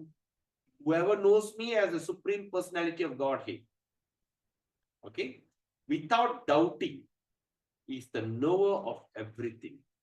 He therefore engages himself in full devotional service to me, O son of Bharata. So whoever, Krishna is telling, whoever means he's not specifically telling only the Brahmanas, only the people who born from a higher birth. No, whoever, doesn't matter. He randomly saying whoever.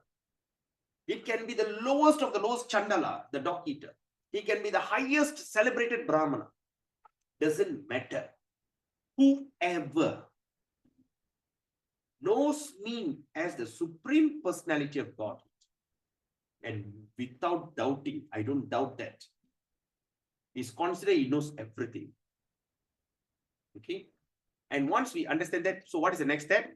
He therefore engages himself in full devotional service of me. We are very convinced. Yes, he's the person. I found it at last after 8.4 million lifetime. I got it. I'm so excited.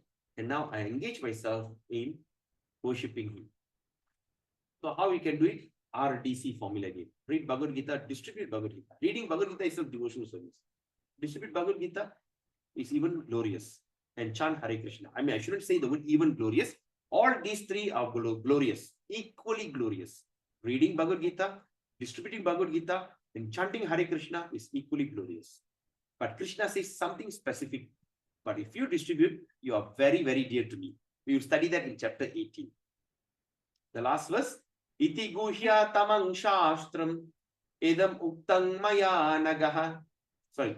Idam uktang maya naga etad budva buddhiman syat kritta krityascha bharata. Etad budva buddhiman. Buddhi means intelligent. Buddhiman means the intellectual, the intelligent people.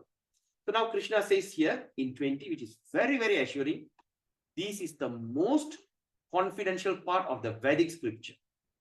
So what you have heard in chapter 15, it is considered it is the most confidential part in the Vedic scripture.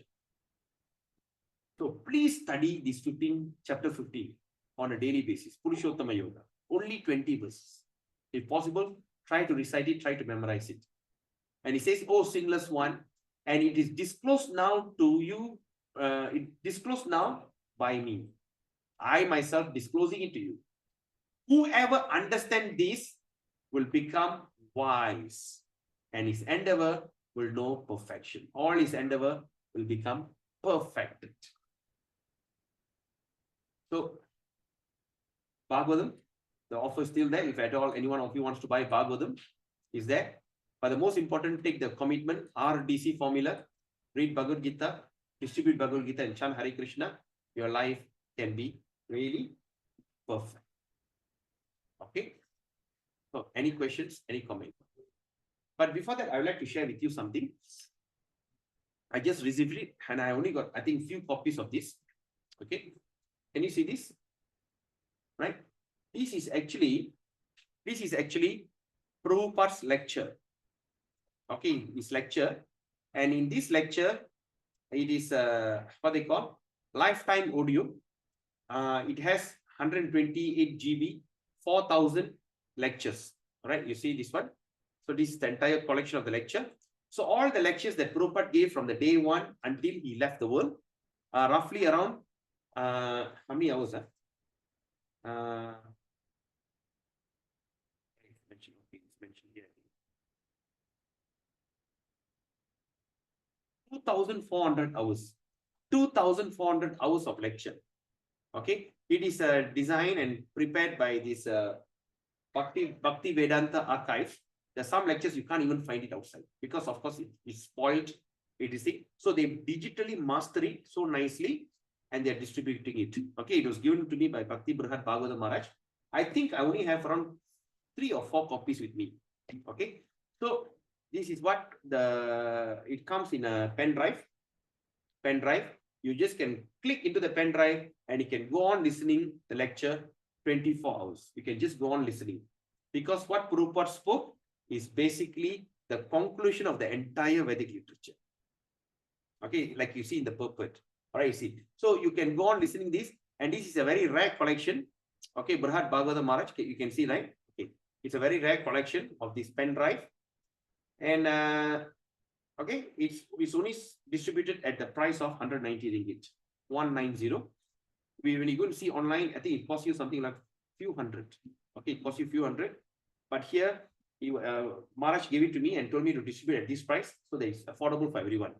But only, okay, he gave me 10, and I think I should have had at least 4, 3 or 4. So it's a very rare copy. So if any one of you interested, you can also contact me later. So it comes in a very high quality, digitally mastered, okay, digitally mastered copy, and the entire Bhagavad Gita lecture and everything that what Prabhupada spoke, it's recorded in this pen drive. Okay, of course, we are not making any profit. I'm just selling for you. Yes, Prabhu. Hare Krishna. Yes, Hare Patita Krishna. Taman. So I book one lah. You keep for me. Pen drive. Definitely, Prabhu. Tiketan, Prabhu. Sure. Yes, sure. All right. Okay, one is taken. I think I've got another 3 more. So if any one of you interested, you can consider having this. Right? This is this is a rare opportunity. Okay, because Maharaj told me to bring from India and start selling it. I said, no, Maharaj, I can't do that. All right. Yes, Chang Prabhu. Yeah, I want to order one. Okay. Sure. I better write it down. Okay. Prabhu, Yes, Prabhu. I Vaishnava got Kripa. Brihat Maharaj. Prabhu. Yeah, Brihad Bhagavata Maharaj. I bought it from him. How much you buy from him? He gave 2, no, Prabhu. One is the lectures and another one, Video. 200 ringgit. Huh? 200 ringgit. Okay. 2 of He them. He gave you one lecture, another one is video, is it? Yeah. Okay. Yeah, Yeah. I saw it giving away as a gift to many people. He held a Jabba class for 3 days. Yeah. He gave you 2 for 200. Wow, that's Yeah. amazing. Yeah. No, because when he was having the class in Sungai Siput, I saw him giving out for free. And after that, he called me, Padita Tarna, please come. I say, yes, Maharaj. I give you 10 copies. Can you help me to sell or not? Okay. And you sell, if everything is, I want you to bring one big bulk. I say, no, lah. That I'm not. Okay, anyway. So, no, because I just remembered, just now when we studied about that, we need to have a close association with devotees and all this. So that's the best association whereby you can go on listening to his lecture day and night. All right. This is very rare collection. All right. Because I went and saw online, Amazon, I think. Amazon, they are selling at USD 150 US dollars. Right? 150 US dollars. And yeah. So it's around that price. It's very expensive. So when they heard, I think, if I'm not mistaken, I think there's other centers are selling. I think KL, I think they got few. I think the price is KBN. I'm not sure. I don't say anything. So, okay. So any questions, any comment? How do you find the class? Is there anything takeaway, any reflection? Prabhu, I have a question. It's more for asking advice, including from the senior devotees here, lah. In 1519 of today's text, I learned that I learned Sanatan Dharma, because that is Sanatan Dharma, where Krishna is the supreme person. The living entity must understand that Krishna is the supreme person, and therefore we serve Krishna. So how many lifetimes just to understand this one point? For my case, I think many lifetimes, just to understand one point. Then after understanding it, I see that, alamak, there is another whole range of books, Srimad Bhagavatam, and all that are the details, the purports in the Bhagavad Gita. So from the experience of senior devotees, how do you actually cover all these reading? Because understanding this one point of living entities being Krishna's servant took so long. So when you get it, you like sigh a relief. Finally, I see. Then suddenly the next step you take, you see a mountain of books to read. Alamak, another thing. So Prabhu, can you share, or the senior devotees, can you share the experience? How do we actually slowly chew on all these books until we cover everything, and then we can say, sudah kenyang, I've covered everything, tasted everything. Now, okay, I can say, I've done, don't need to come back, don't know how many lives again to finish everything. Yeah, so probably you can share your experience. It's a fantastic question, all right? And it's mentioned very clearly in 1519. Okay, are you seeing the screen? Can you see the screen? Is the screen visible to everyone? Yes, Prabhu, I can see. Yes, Prabhu. And what Krishna says here? Yo mam eva asammuda. Okay, let me get you the translation word by word. 1519. 1519.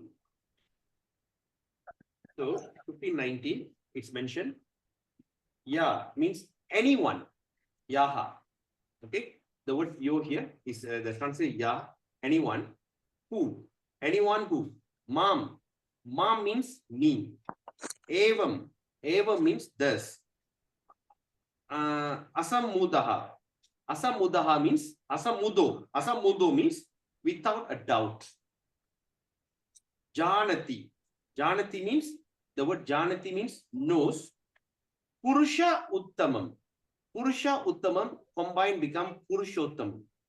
That means the supreme personality of Godhead. That the word Sa means he. Sarvavit. Sarvavit means the knower of everything. Bhajati. After you know everything, he worship. Render devotional service. To who? Mam. Mam means me. Sarva Bhavena. Sarva Bhavena means in all respects. Bharata means the son of, oh son of Bharat. So what Krishna says here, very simple. He says, whoever knows me as the Supreme Personality of Godhead. So, CS Prabhu, now do you know that Krishna is the Supreme Personality of Godhead? Yes. Do you have any doubt about it?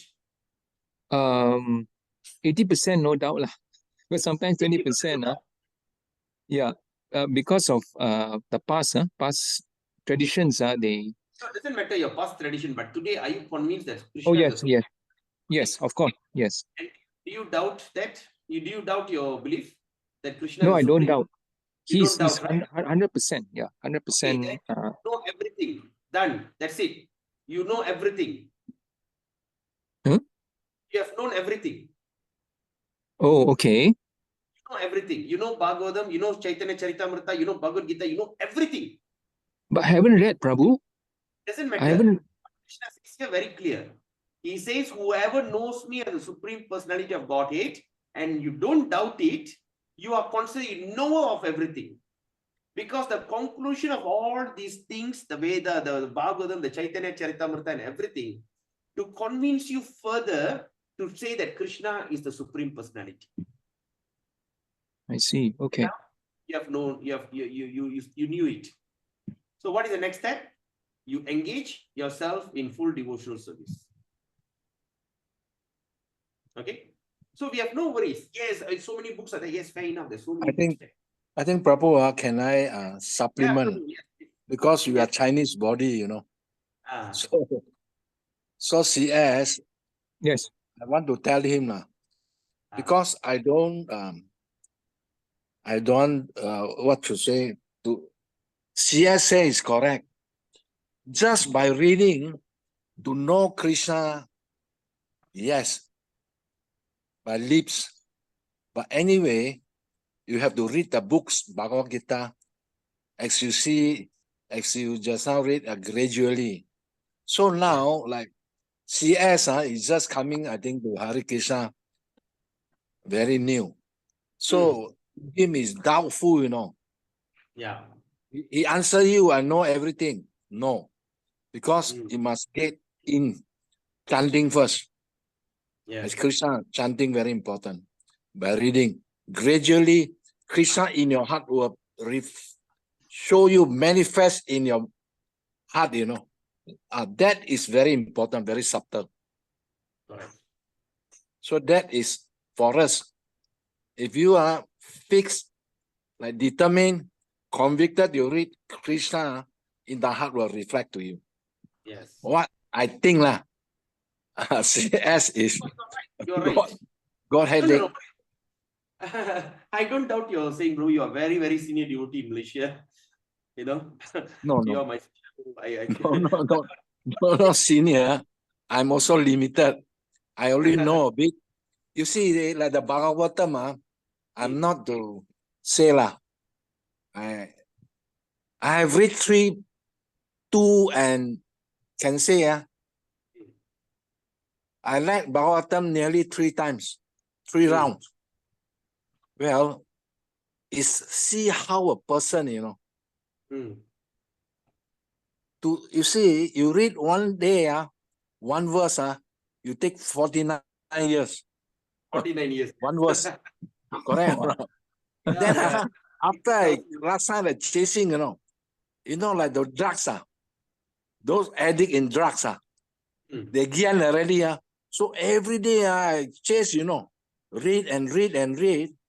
Then suddenly I go for 2 rounds, then slowly go for 3rd round, you know. Then I think, how can it possible? If one day you read one verse, but just because of the enthusiasm, you chase, you know. I remember my friend say, once like the drugs you get, you will go all out, you know. Yeah. So like that, I go about 3.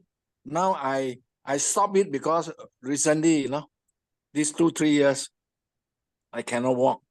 So I Yeah. stopped at the third round, Bhagavatam, I think Canto 8 or Canto 7, I forgot. So Krishna said the word impossible find in the foolish dictionary is Mm. truth. I don't bluff. Mm. Everyone possible. Without ourselves, how to finish Bhagavatam, 18,000, Bhagavad Gita, Sri Chaitanya, so many, but can. Yeah. Provided you are committed, the sound say, you read the verse. Mm. So if you are convicted, Krishna will sit in your heart, he will guide you. Exactly. Prabhu, I don't know Chinese, I Mm. learned only one Chinese, 1 year. 13 Mm. years old, I told you I go to school. I'm a fisherman. Only 1 year. But how I know the Chinese? Ah. I learned from Bhagavad Gita and Bhagavatam in Chinese. They I just see. come inside the heart, Mm, mm, mm, mm. So it can, because this is very inconceivable, Yeah, No correct. one can understand. Very true. So CS, you must have the confidence. Yes. Okay, Prabhu. Thank You you, know, Prabhu. the 18,000 verses, if you are really, within, no need, just about, if it's slow, it will take about 3-4 years to finish. Like my online classes, Bhagavatam, that day one devotee call and grumble. Prabhu, we are 2 years and we are still sitting in Canto 1. That's right. Because my style of teaching is, of course, detail, once and for all, because I know it's very rare person to come back and like reread, So in one sitting, go maximum. 2 years, just one canto. You see, there are many devotees, they 20 years, 30 years, they not just finish about them, they tell me. But I cannot show off in front of him. I say, provided you really committed, you desire Krishna benefits in your heart. Correct. That is true, Prabhu. Yeah. Then another thing, yes, Prabhu, Yes. one is study, the another way is to listen to the lecture. Right? So, If not to listen, right? So when Like you, the pen drive, listen. yeah, like the pen drive. Okay, the pen drive, of course, Bhagavatam. So you just put on. That means you are listening to the lecture. That means you are listening to the what they call it, the zest or the summary of that verse. So by listening, okay, by reading. You see, Prabhu, my experience, everybody when they read, the answer understanding at different level. You know which one I like the most? I like Sri Chaitanya Charamrita. When I read Chaitanya, I read, I think, twice, 2 times. Oh, The whole thing, yeah. Wow. I tell you, you're fearless, Exactly. I don't know why. You're fearless, Yes. It's greater than reading the Bhagavatam.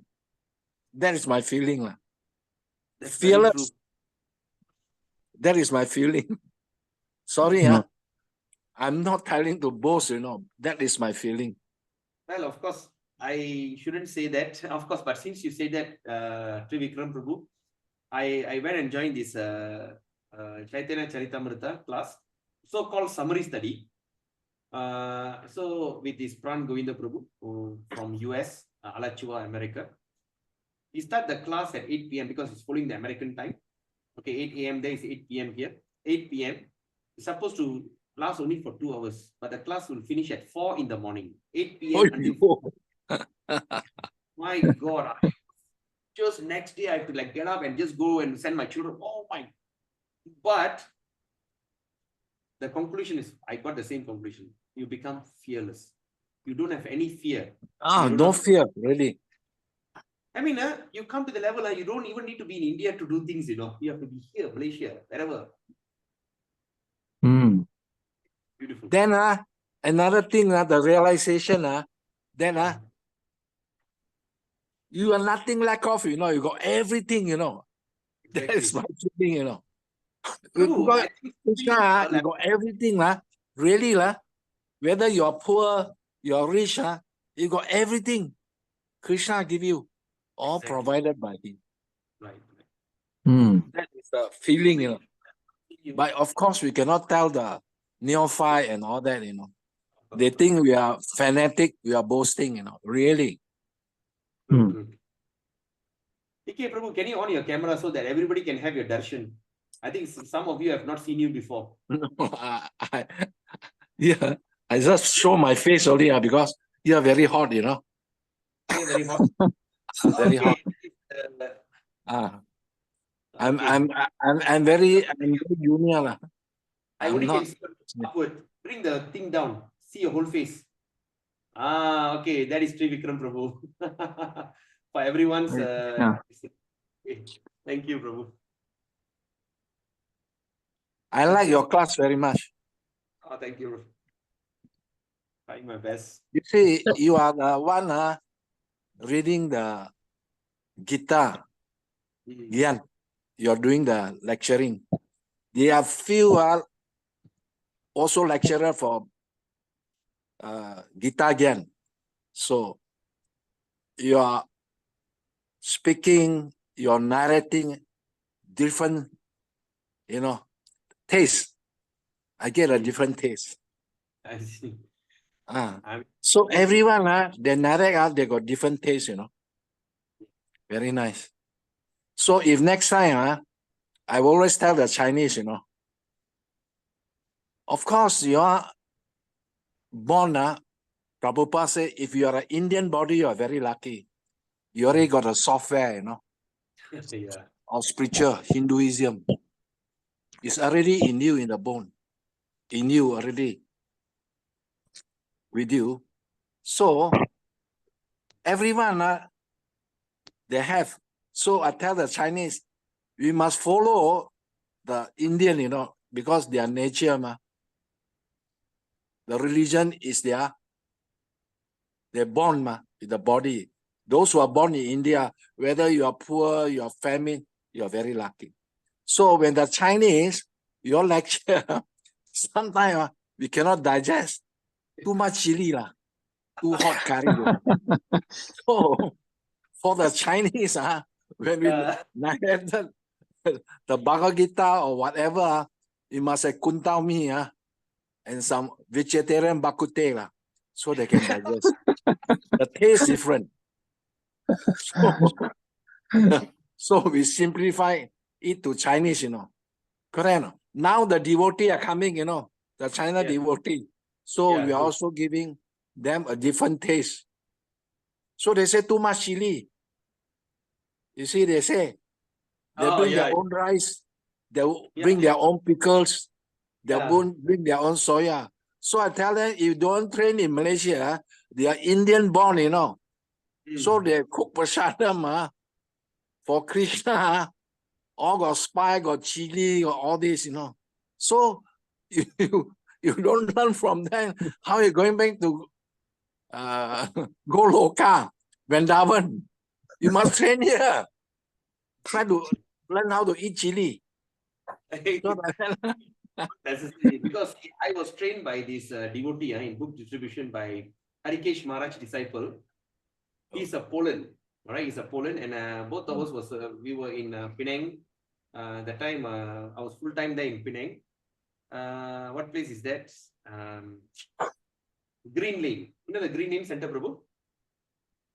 I don't know. Behind the Lamwai Hospital, Penang Island. Oh. So it started from there. Penang centers. I mean, Penang initially started, and that's the time that they managed to get the Todo land. I'm talking about around 99, 98, 99. So I was with this devotee who is Poland, and I told that I said, let's go for Sankirtan. I said, let's do it. Then he said, okay, I'll prepare the breakfast. Okay, you Indian cook, I cannot tahan, you know. So I prepare the breakfast. Okay. So he made that mihun kind of breakfast. Oh my God, Prabhu. I had a tough time eating it. And I almost to vomit. The mihun is really cooked, overcooked, and it's very sweet. Can you imagine? Sweet mihun. And you're having it for breakfast. Oh boy. And he said, Poland, we eat like this. I said, my God. No, not necessarily like chili or all, you know, depends. Krishna accepts. Every morning you got khichdi. Ah, So when we Chinese make khichdi, bagini, so we make khichdi very nice, Prabhu, but never add yellow powder. Nobody want to eat. So they are get used to it, you see. Very nice. The honky, my god brother, sister, mm, come to Botanical Garden, The mm. Hong Kong Chinese khichdi, very nice. Very They nice. put never put yellow powder. Nobody wants. Oh, So sometimes there's a culture, they brought up. but one thing, as what Prabhu shared, Prabhupada predicted, Chinese will be the last to come into Hare Krishna. But once they come in, they conquer the world. I don't know. I don't know whether. My Guru Maharaj once said, the Chinese, because I was so enthusiastic preaching to the Chinese, and I always gather information, any opportunity to preach to the Chinese. So that was my goal. So I spoke to this Narasingha Maharaj, and I think Guru Maharaj, I think yes, I have read it.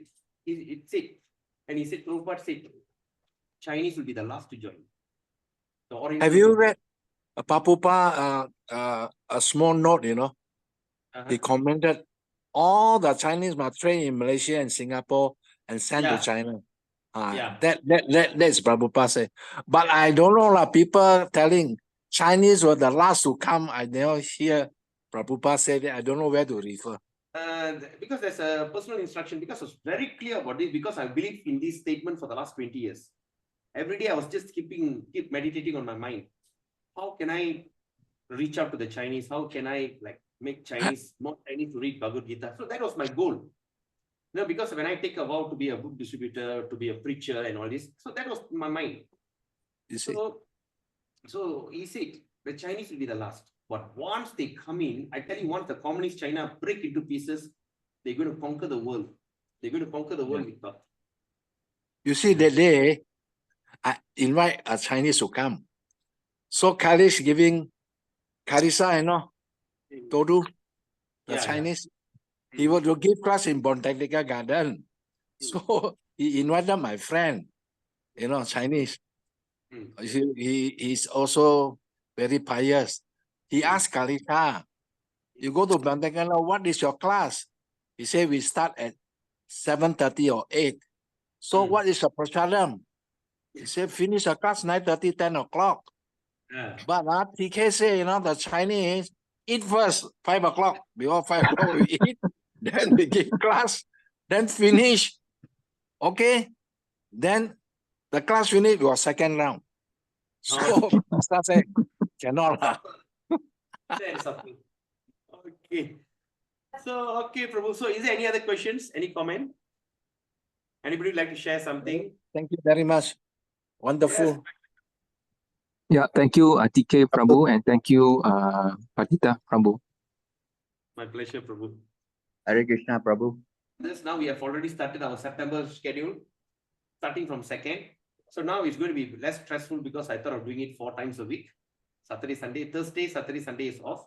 So Monday, Tuesday, Wednesday, and Friday. So please pass the news around. Encourage more people to come and sign up for the class, because we definitely can make a difference. Yes, John Prabhu. Yeah, Prabhu, I recall regarding what you talk about the glorification of this Krishna. Yeah, if you are talking about this Ananta Theta, he was 1,000-hooded. He was always singing the glory of the Lord is so unlimited. But that's why it's so unlimited. If you are going to see how it is, it's actually another Theta. The more he sing about his glory, he's more blissful, getting unlimited bliss. So actually, Srinath Bhattam, we think that we need to read everything to know the Supreme Personality of Godhead. That's the thing. Another thing is that he said, by all Vedas I'm to be known. But once you understand that, you know the Vedas, he said. Correct. That is the thing. Yes. All right. So the Bhagavad Gita, first of all, to establish the supremacy of Krishna. All right. So we are coming from many varieties of background, right? Many varieties of religion. Okay, we are coming from many varieties of background, and that even in the spiritual life, of course, there's many schools. Mayavada school says that everything is equal. Then another school says that God is formless, you know, and there's another school says about sense enjoyment. You enjoy life in spiritual way. You do whatever you enjoy your life in spiritual way, then you can achieve liberation. Dharma, artha, kama, moksha. So in Bhagavad Gita, it refutes all these. What do you call? All these schools, all this understanding. It refutes. After it refutes all this understanding, and it establishes that Supreme Personality of God, Krishna, is a person. And he and also he established what are the ways that you can achieve me. Right? So starting slowly, gradually, as from Karma Yoga, and slowly you go up to Jnana Yoga, then Dhyana Yoga, then like that, it slowly goes up. And now it's coming to the Purushottama Yoga. And like this, when I finish the 18th chapter, it somehow or other creates the supremacy that Krishna is the Supreme Personality. Okay, that's number one. And after that, the baton is passed to Srimad Bhagavatam. Now we understood Krishna is a Supreme Personality. Okay, now we go to the next level, Srimad Bhagavatam. Okay, what do we understand in Srimad Bhagavatam? Okay, give us like a brief listing. Srimad Bhagavatam, first of all, it says, correct, when Vyasadeva compiled, that means he started, there's a 4 Vedas. He gave all the Vedas to his disciple, and they keep expanding and expanding and expanding and expanding. It is like unlimited. So what Vyasadeva did, he took everything and made a conclusion. He made a summary study. They call Vedanta Sutra. After he did the summary study, he was not happy. He was sitting and wondering, why here? First, I wrote the 4 and I gave it to my disciple. Then I took the 4 and I made a summary study, which I call Vedanta Sutra. And I'm still not happy. Why? He's thinking, ding, ding, ding, thinking. Then while he was thinking and contemplating, suddenly his spiritual master Narada Muni appeared. So Narada Muni came and said, and he told Vyasadeva, why you look dull? He said, no, Guru Maharaj, I've concluded the entire 4 Vedas and made a summary, and I still seems to be not to be happy. He said, yes. You know why? Because you're still standing on Dharma, Artha, Kama, Moksha. You're still looking at the materialistic way of approaching Krishna, approaching this thing. Now, remove that. Go to the point, what you should do. Okay? Go straight to the point. Don't beat around the bush. Go to the cream of the, it's already create a summary, it's already cream. Now whip further, and get the real cream that you cannot whip further. There's no more further whipping. It's already turned into a pure cream. All right? So then after that, you whip and you get the cream. Okay? Do that. Make a summary of that summary that you have done. So what do you do? Then first you start this first verse, but the second verse is especially the best. The first verse, of course, is telling about what is the condition you should study Bhagavatam and everything. But the second verse is actually mind-blowing. What is that verse? Dharma projita kaitava atra paramo nirma saranam satam vedyam vastavam atra vastu shivadam tapa trayan moolanam. Srimad Bhagavatam Mahamuni. Srimad Bhagavatam is a great sage. Mahamuni. Krite. Kim va parair ishvara. Sadhya hirdya avarudya tetra kritivi shushrushubhi takshanat. But out of all these things, just take the first line. Dharma projita kaitava. Dharma, religiosity, activity in religion. Projita, throw away, which is kaitava. Kaitava means cheating. So the first 3, the first word, Dharma projita kaitava, means it says throw away all religion process, which is cheating. And what is a cheating religion process? When the religious process says that you can become Dharma, Artha, Kama, Moksha. Then you say you become rich, there's a ritual and all these things, which is sense gratification. Throw away all this. Completely throw away. Projita. Completely. Don't even keep a bit of it. Okay? And in that mind, you start to read and relish Srimad Bhagavatam. Alright? The first 3 cantos are basically introduction to Srimad Bhagavatam. The real starts at the 4th canto onwards. Okay, first this is you know, that Krishna, then first canto says, okay, the setting, you know, like they say, Naimisharanya forest and all the people after the Yagya, and Sutta Goswami will come and sit, right? Because, and he'll be questioned by Saunaka Rishi. Saunaka is the head of all the priests, Rishi. Saunaka Rishi will just come. He said, please, Sutta Goswami, please come and sit on the throne and tell us. And again, that is another beautiful thing. What he said, please tell us after, okay, tell us what happened in that assembly where Parishit Maharaj and Shukadev Goswami got together. We are so curious. We are very inquisitive. We want to know what actually happened. After that, he said, but please tell us after relishing it in your own wisdom. Don't simply talk like a parrot. What you heard, not like that. Take it, what you have understood through your relishment, your nourishment. Please explain this to me. So that's when the Bhagavatam starts. So it's a discussion, it's a conversation between Shaunaka Rishi, who are representing all the Rishi, all the assembly, and Sutta Goswami is narrating the thing that happened there through assimilation from his own idea, from his own understanding. After he took it, he just digests it and is giving the cream. And it starts from there. So that's why when you see Bhagavatam, the story can go up and down. You don't see a step by step. Suddenly you talk about this, suddenly they talk about something else, suddenly they talk about something else, because that's how Sutta Goswami will start to compose. Start to give lecture on that. Right? So then they talk about, then he start about, they call the teachings of Queen Kunti. All right. And before that, they talk about all the incarnation of Krishna. There are many incarnations starting from Matsya Avatar, what happened, then Varaha Avatar, then what they call, and then Narsinga Avatar. He was telling all the avatar, Dhanvantri and all these avatar. But after that conclusion, he comes to the conclusion. He says, what is the conclusion? Iti Chamsa Kalapumsa Krishnastu Bhagavan Swayam. Even though there's so many incarnations out there, but the supreme original person is Krishna. Iti Chamsa Kalapumsa Krishnastu Bhagavan Swayam. He is the original person. Then after that, continue again. Then come to Queen Kunti story. Then talk about Bhishma leaving the body. He was in the arrow of the thing. Bhishma leaving the body. Then after that, Vidura will come and start to fire his brother Dhritarashtra and telling, why are you living in your brother's mercy? You should be very ashamed. Get out from the house. You're already old. Don't depend on them. And all the story starts that way. Then second canto, then third canto, they talk about universe and everything. And the fourth canto onwards starts the real story of Bhagavatam. Okay, starting from this avatar, Narsinga avatar, Ramachandra avatar, Varaha avatar, then all the avatar, then one by one, we will be studying in detail. All right, and the role of what they call Lord Shiva, Brahma, Indra. Okay, all the story and everything we finish. Then you come to that. After we understand the entire thing, you come to the real place, the real cream of that Bhagavatam, that is Canto 10.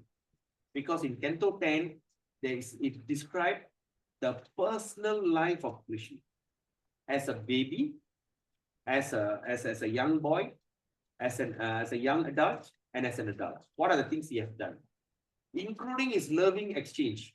How he go and he go and disturb the girls, like all the gopis, and of course all these are confidential part. If you have a Srimad Bhagavatam, if you jump straight to the 10th canto, you will definitely be misled. So it's always there's a warning. You don't jump to the 10th canto. You start from the first. After you get all the understanding, you come to the 10th canto. Don't really jump to the 10th canto. You can get misdirected. It's something like a curse there. So be careful. Then after that, canto 11, then canto 12, we will be describing about all this, Bhumi Gita and Vidura and all this, Krishna is leaving the place and everything. Then chapter 12, we'll be talking about the description of Kali Yuga. What happened in Kali Yuga? How the people will act. People get shorter. They'll have birth and feed their own children. Men will start to do a hairstyle. The ladies will start to keep the hair loose open. All right. They will start to there's no more shyness. The man will lose his ability. So all the characters until the final Kalki avatar will come and destroy everything. So done with Srimad Bhagavatam. And now the baton is passed to Chaitanya Charitamrita. The conclusion of Bhagavatam, the conclusion of Bhagavad Gita to establish Krishna as the Supreme Personality. The conclusion of Bhagavatam is to say the way to come out of this after the Kali Yuga display, I say the one and only place, the way that you can come out of all this trouble is simply by chanting Hare Krishna, Krishna Krishna, Hare Hare, Hare Rama, Rama Rama, Hare Hare. Right? So that's when. So now we have already finished. So now the bakery is passed through Chaitanya Charitamrita. In Chaitanya Charitamrita, we'll start first chapter, we'll start with spiritual master. Why you should have a spiritual master.